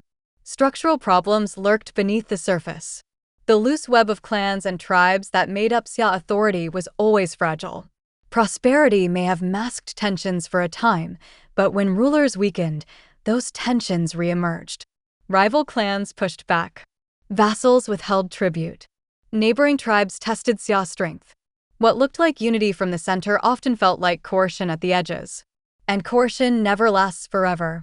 The cracks weren't just political or economic, they were symbolic. Ritual itself began to lose its power. If the king performed sacrifices, but floods still came, what did that say about his legitimacy? If bronze vessels gleamed but famine still struck, what did that mean for heaven's will? When symbols lose their meaning, authority withers fast. The Xia were discovering the brutal truth that no dynasty can live on ritual alone. And yet, decline doesn't happen evenly. Some Xia kings likely still ruled with competence, holding the dynasty together for a while longer. But the overall trajectory tilted downward. Later texts compress this slow erosion into a moral arc: The dynasty begins with virtue, slides into vice, and ends in tyranny. Reality was probably messier, but the message remains. Cracks widen over time, and once they do, collapse becomes only a matter of when, not if. To bring it down to the human level again, imagine a Xia farmer watching tribute collectors arrive, demanding grain even after a flood has ruined the harvest. He hands over what little he has, grumbling under his breath. Later, he hears tales of the king's lavish hunts, the feasts at court, the drinking that lasts for days. He wonders if the ancestors are truly being honored, or if the king has forgotten them. That whisper of doubt, multiplied across villages, is the sound of a dynasty weakening. So, the Xia's cracks grew wider: corruption, decadence, discontent. And into that widening gap stepped the figure who would become infamous in Chinese memory, King Xia, the tyrant whose cruelty and excess turned cracks into collapse. But before we reach him, we need to pause on how decadence turns into tyranny, and how a dynasty's slow decline culminates in its most notorious ruler. Every dynasty in Chinese history seems to have its villain, the ruler remembered not for wisdom or sacrifice, but for decadence, arrogance, and downfall. For the Xia, that figure is King Jia. If Yu the Great is the shining beginning, Jia is the dark ending, the ruler whose name echoes through centuries as a warning of what happens when a king forgets his people and defies heaven. Now, let's be clear, the historical Jia is a foggy figure. What we know about him comes mostly from later texts written by Zhou and Han historians, who had every reason to paint the Xia's last king as a monster. Dynastic cycles work best when the old regime collapses under the weight of its own corruption, making way for a new, virtuous order. So Jia may be as much a moral caricature as a man. But myth or not, his story is unforgettable. Jia is described as arrogant, brutal, and obsessed with pleasure. Where earlier kings were said to lead rituals and feasts with solemnity, Jia turned them into orgies of excess. One of the most notorious tales is of the Lake of Wine. Supposedly, Jia built an enormous pool filled not with water, but with wine, where guests rowed boats across the surface and drank until they collapsed. Beside the lake was a forest of meat, with roasted animals hanging from trees for guests to tear off and devour. Was this real? Probably not. But as a symbol, it's devastating. The king so drowned in indulgence, he literally tried to swim in it. And it wasn't just gluttony. Jia's cruelty became legendary. He taxed people harshly to fund his extravagances, conscripted labor for endless projects, and punished dissent with merciless severity. Later records say he delighted in tormenting enemies, creating elaborate tortures to instill fear. His reign is portrayed as a theater of violence, where loyalty was bought with fear and rebellion simmered just beneath the surface. Jia's downfall was sealed, according to tradition, by a woman, Mo Shi, a concubine remembered as one of history's great femme fatale. She is blamed for encouraging Jia's worst excesses, delighting in cruelty and extravagance. When people were punished, she supposedly laughed. When the king built his wine lake, she clapped with joy. Whether Mo Shi was real or a misogynistic scapegoat invented by later writers, her presence in the story highlights a recurring theme. When dynasties fall, people look for someone to embody temptation and corruption. For the Xia, it was Mo Shi whispering in Jia's ear. But scapegoats aside, the core of the Jia legend is the collapse of legitimacy. Floods returned, famine struck, and rebellions multiplied. People whispered that heaven had turned against him, that the ancestors no longer listened. And in a world where cosmic favor was everything, that whisper was enough to unravel the dynasty. Jia could command soldiers, build palaces, and throw feasts, but he couldn't command heaven. The drama of his fall is thick with symbolism. Later accounts say Jia mocked heaven, declaring, "I am heaven itself." That arrogance sealed his fate. Because in Chinese thought, no ruler could ever be greater than heaven. To claim so was to guarantee destruction. Jia's downfall wasn't just political, it was cosmic hubris punished by the universe itself. And punished he was. The Shang, a rival people rising in strength, took advantage of Xia's weakness. Their leader Tang, remembered as virtuous and just, rallied support, defeated Jia's armies, and claimed the mandate of heaven. Jia fled, some say to the south, dying in exile, a broken man, the last king of a broken dynasty. His reign ended not with quiet decline but with the resounding moral of a cautionary tale: tyranny invites overthrow. For later generations, Jia's name became a byword for corruption and excess, paired often with Zhou's last king, Zhou Xian, another infamous tyrant. Together, they stood as archetypes, the kings who lost heaven's mandate by drowning in indulgence and cruelty. Every ruler who followed, in every dynasty, lived under their shadow. Act like Jia, people warned, and you'll end like Jia. Of course, it's worth remembering that the historical truth is murky. Did Jia really build a lake of wine? Probably not. Did he laugh while people starved? We can't know. But whether or not the details are true, the story itself carried power. It gave shape to the Xia's end, making their collapse not just political but moral. And in the moral arc of Chinese history, that's what mattered. So, King Jia stands at the grim climax of the Xia, the man who took a dynasty founded on sacrifice and drowned it in self-indulgence. His story isn't just about one man's cruelty, it's about the dangers of forgetting the fragile balance between ruler and people, heaven and earth. And his fall sets the stage for the rise of the Shang, who claimed to embody everything Jia was not. But before we step into Shang's triumph, we need to linger on the collapse itself, the omens, the stories, the symbolic weight of a dynasty unraveling. That's where the Xia's story turns from kingship to cautionary myth. Dynasties in China rarely fall in silence. Their ends are remembered through storms, eclipses, monsters in the fields, rivers running red, not because those things necessarily happened, but because collapse demanded explanation.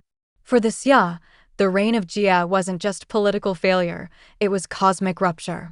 Later storytellers filled the record with omens and symbols, reminders that heaven itself had abandoned the dynasty. The most famous of these omens are the disasters that struck Jia's reign. Floods surged again, undoing Yu the Great's legendary work. Famine spread across the fields, leaving farmers hollow-eyed and hungry. Wild beasts were said to roam villages, terrorizing people. Some accounts speak of red rain, others of two suns in the sky, unnatural spectacles that terrified ordinary folk. These weren't just natural events, they were interpreted as heaven's verdict. Every disaster was another nail in the Xia coffin. And when disasters came, scapegoats followed. Mo Shi, Jia's infamous consort, bore much of the blame in later texts.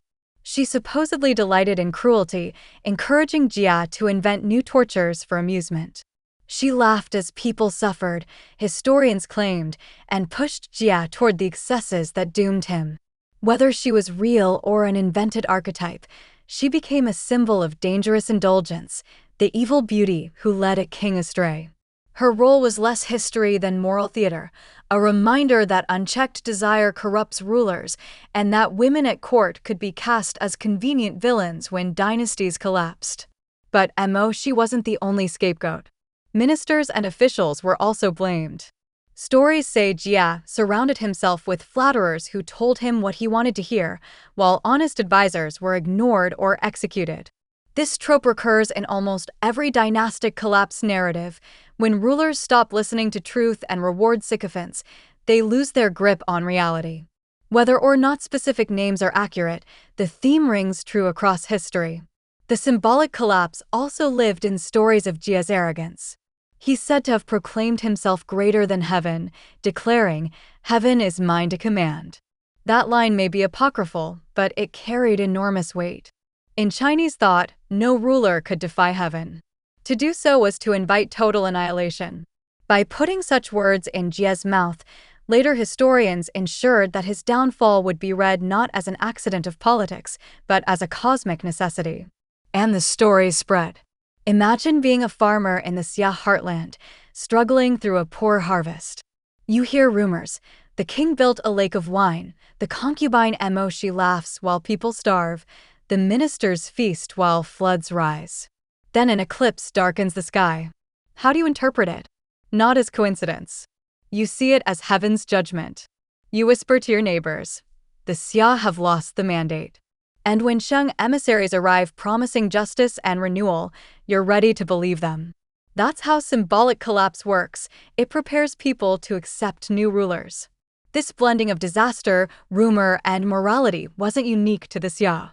The Zhou would later say the same about the Shang: omens, corruption, tyrants, downfall. It's a narrative pattern baked into Chinese historiography, a way of making history meaningful. But the Xia were the first case, the template.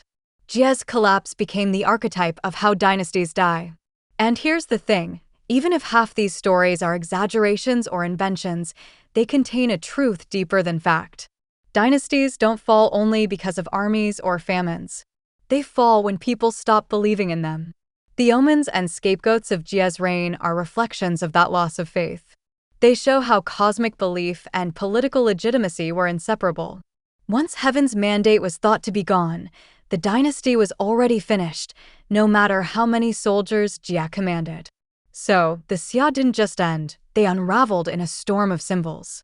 Floods, eclipses, monsters, a wicked concubine, a hubristic king, all stitched together into a narrative of moral failure punished by heaven. And into that void stepped the Shang, the rival power that seized the moment and claimed legitimacy for themselves. Which takes us to the next act, the Shang's rise, not just as conquerors, but as the inheritors of a moral mandate. The Xia's symbolic collapse became the Shang's opportunity. While Jia of Xia wallowed in indulgence, another people were gathering strength, the Shang. At first, they were just one of many tribes orbiting the Xia's fragile authority, paying tribute at times, resisting at others. But as Xia grew weaker, Shang grew sharper, harder, more organized. And when heaven's favor was thought to have abandoned Jia, the Shang claimed it for themselves. In dynastic storytelling, this isn't just politics, it's destiny. The Shang weren't strangers to conflict. They lived on the edges of Xia territory, in regions fertile enough to support agriculture but also exposed to raids and competition. To survive, they developed both martial toughness and ritual sophistication. Archaeological finds from early Shang sites show advanced bronze casting, ritual vessels, and stratified burials, hints that they were already becoming a formidable force before they toppled the Xia. Their leader at the time, Tang, would later be remembered as a model of virtue, the opposite of Jia's tyranny. Tradition paints him as wise, restrained, and just, a man who won loyalty through fairness rather than fear. Whether Tang truly embodied such saintliness is debatable, but the contrast mattered. In the morality play of dynastic cycles, Shang Tang had to be everything Jia was not because only then could his victory feel ordained by heaven. The story goes that Tang began small, rallying allies among discontented clans and vassals. Many who had once served Xia now looked for a stronger protector, someone who honored rituals properly, someone who fed his people instead of drowning them in taxes and indulgence. Tang's charisma, combined with Xia's growing weakness, tipped the balance. One by one, tribes and families defected. Jia's coalition frayed, Tang's grew. The final confrontation came at a place remembered as Mingtiao. The details are shrouded in legend, but the outcome is clear. Jia's armies crumbled and Shang forces triumphed. Some accounts even say the battle was accompanied by a great storm, a cosmic sign that heaven itself had turned against Xia. Jia fled, eventually dying in exile, remembered as a tyrant who mocked heaven and paid the price.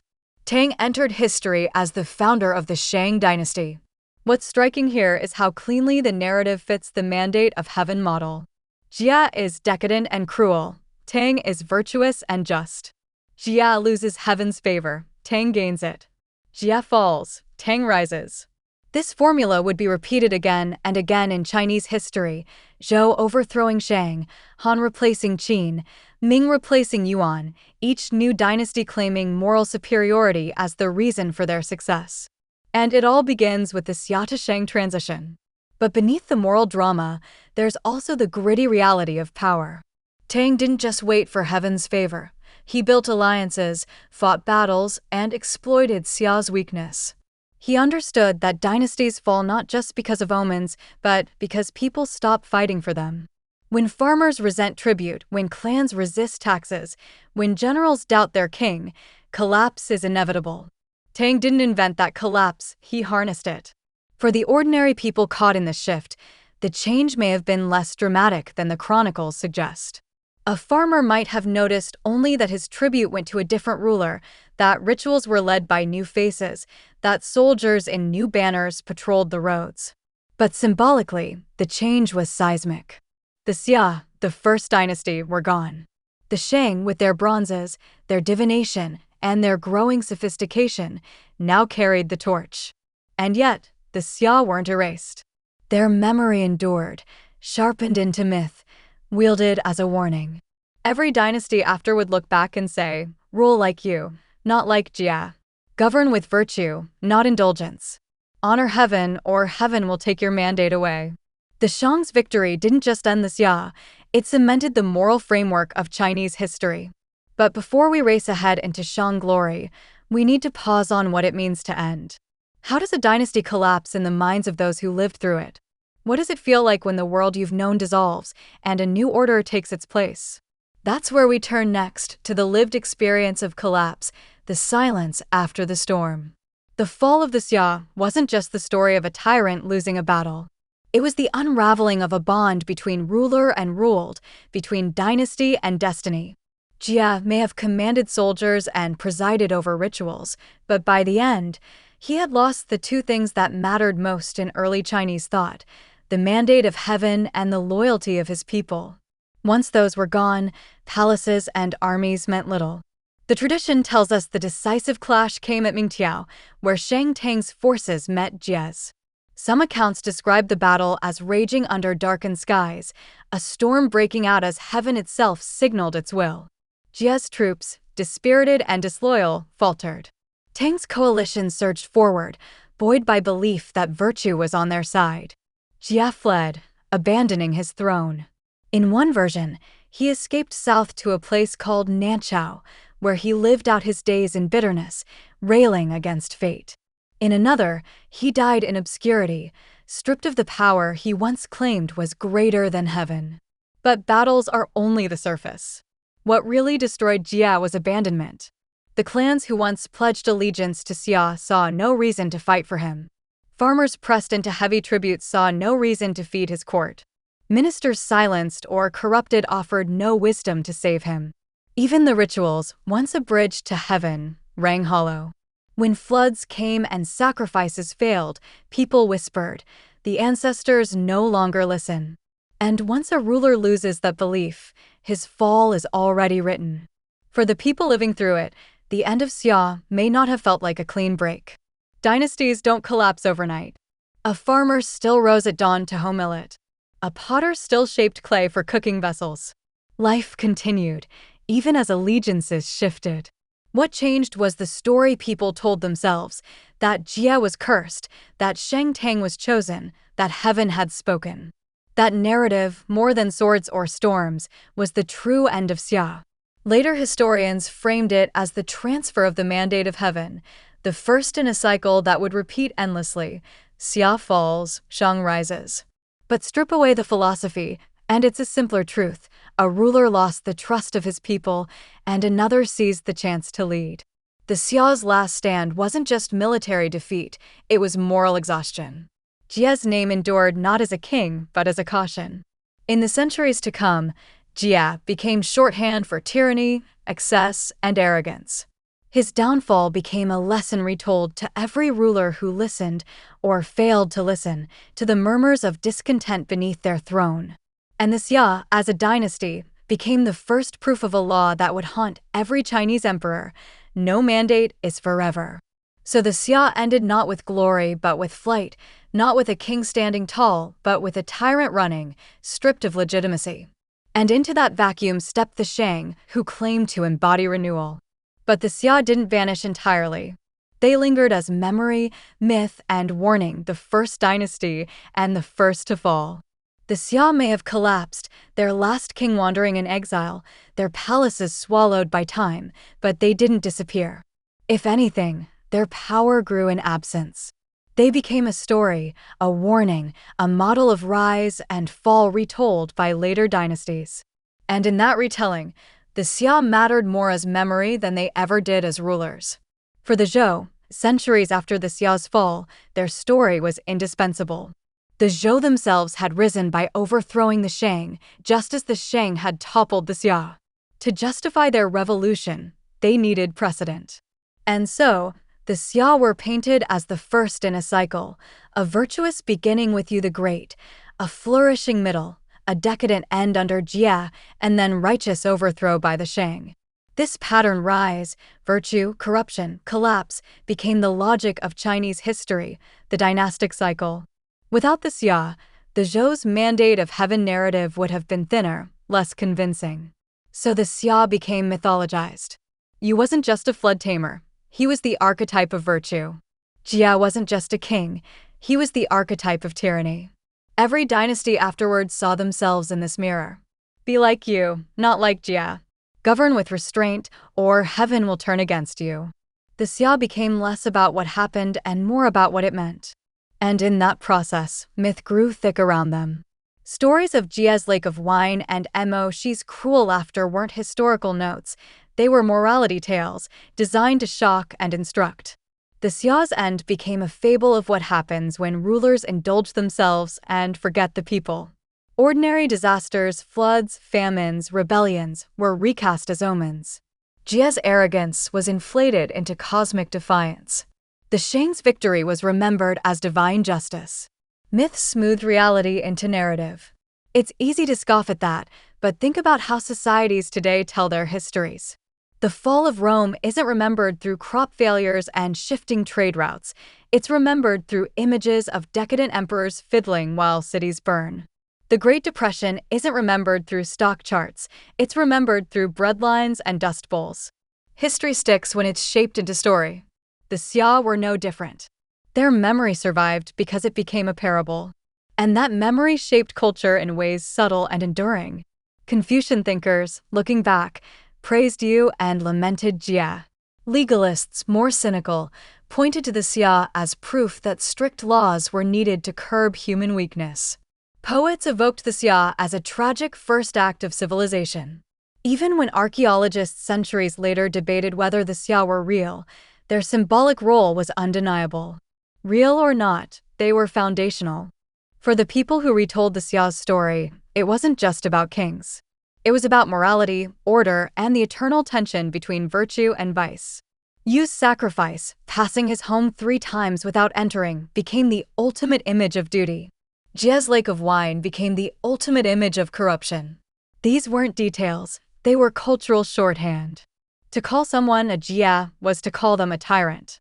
To invoke you was to praise them as a sage. And perhaps that's the most important truth. The Xia didn't survive in stones or inscriptions. They survived in the imagination. They were remembered less for what they built than for what they symbolized. Their rise and fall became a cultural compass, pointing future rulers toward virtue and warning them away from excess. So the Xia lived on as memory and myth, not as a dynasty you could map with certainty, but as a parable woven into the DNA of Chinese civilization. They were the story that explained why dynasties rise and fall, why heaven blesses and withdraws, why rulers must remember the people or risk ruin.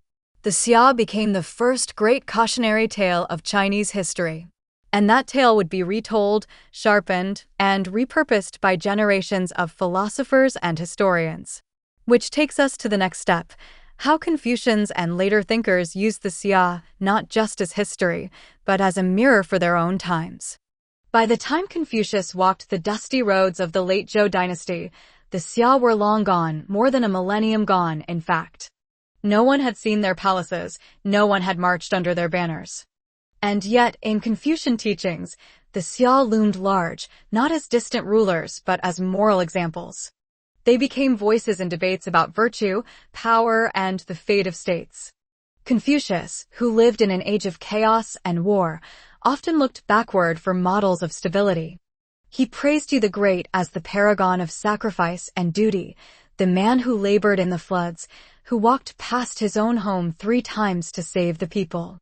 For Confucius, Yu wasn't myth, He was proof that virtue could anchor society.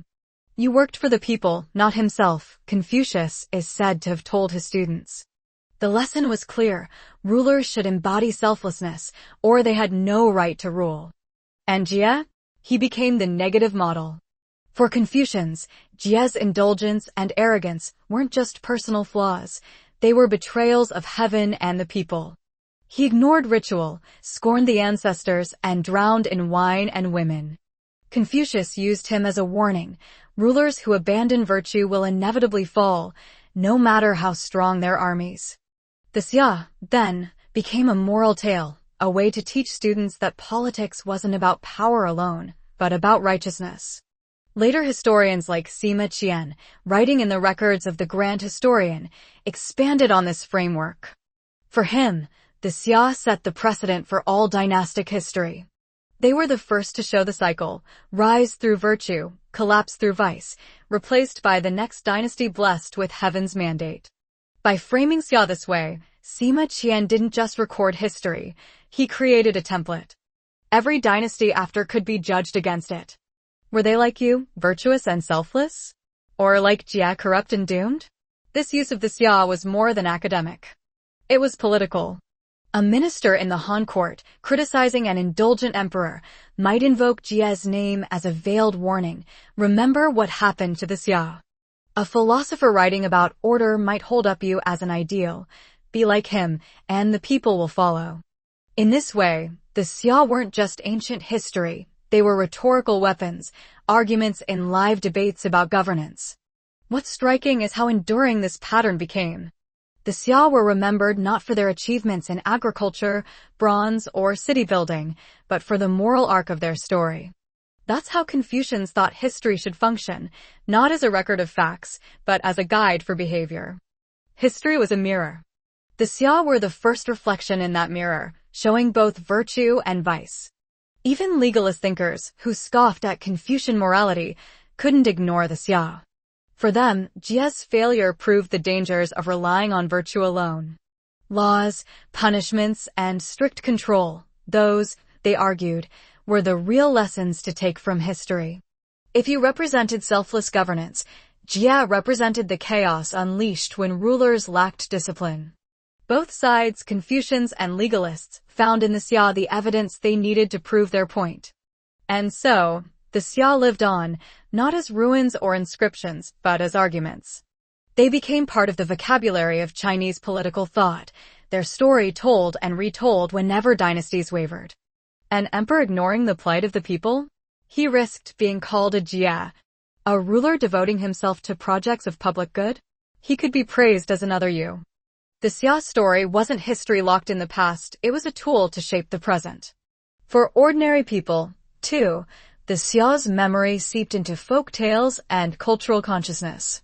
Yu was remembered as a culture hero, almost a demigod, while Xia was a cautionary figure whispered about as a symbol of tyranny. Over time, these figures became archetypes: Yu, the virtuous builder; Xia, the arrogant destroyer.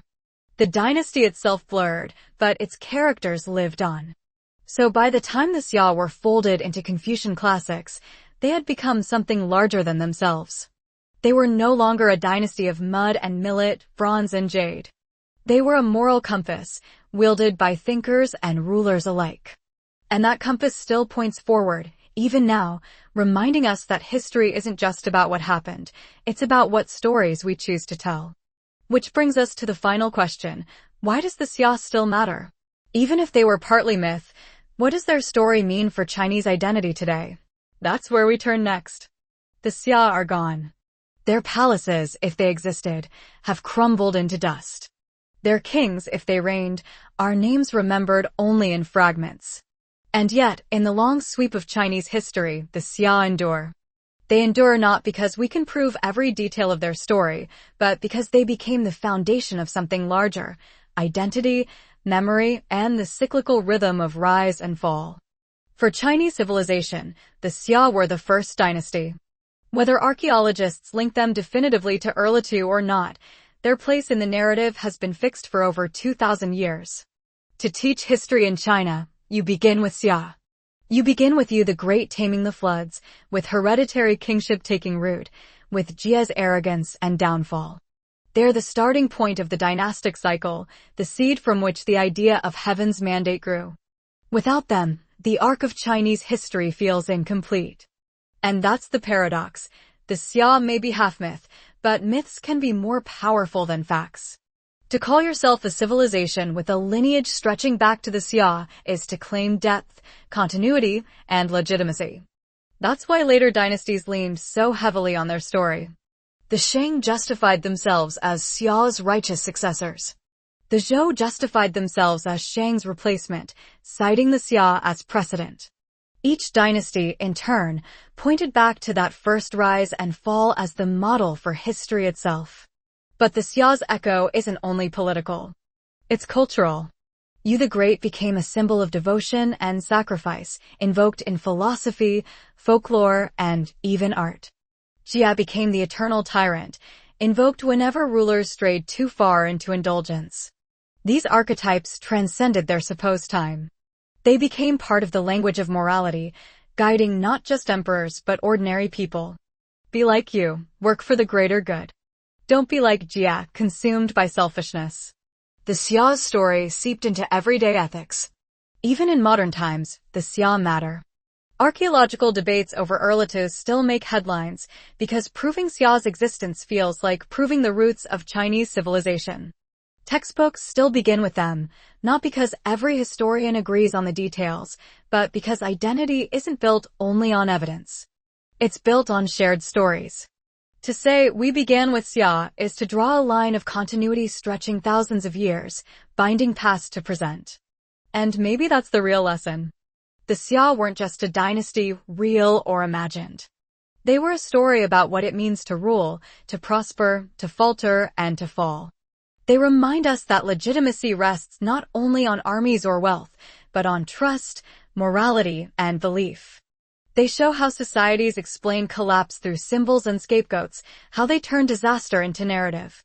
In short, the Xia are less a chapter of history than the first parable of Chinese civilization.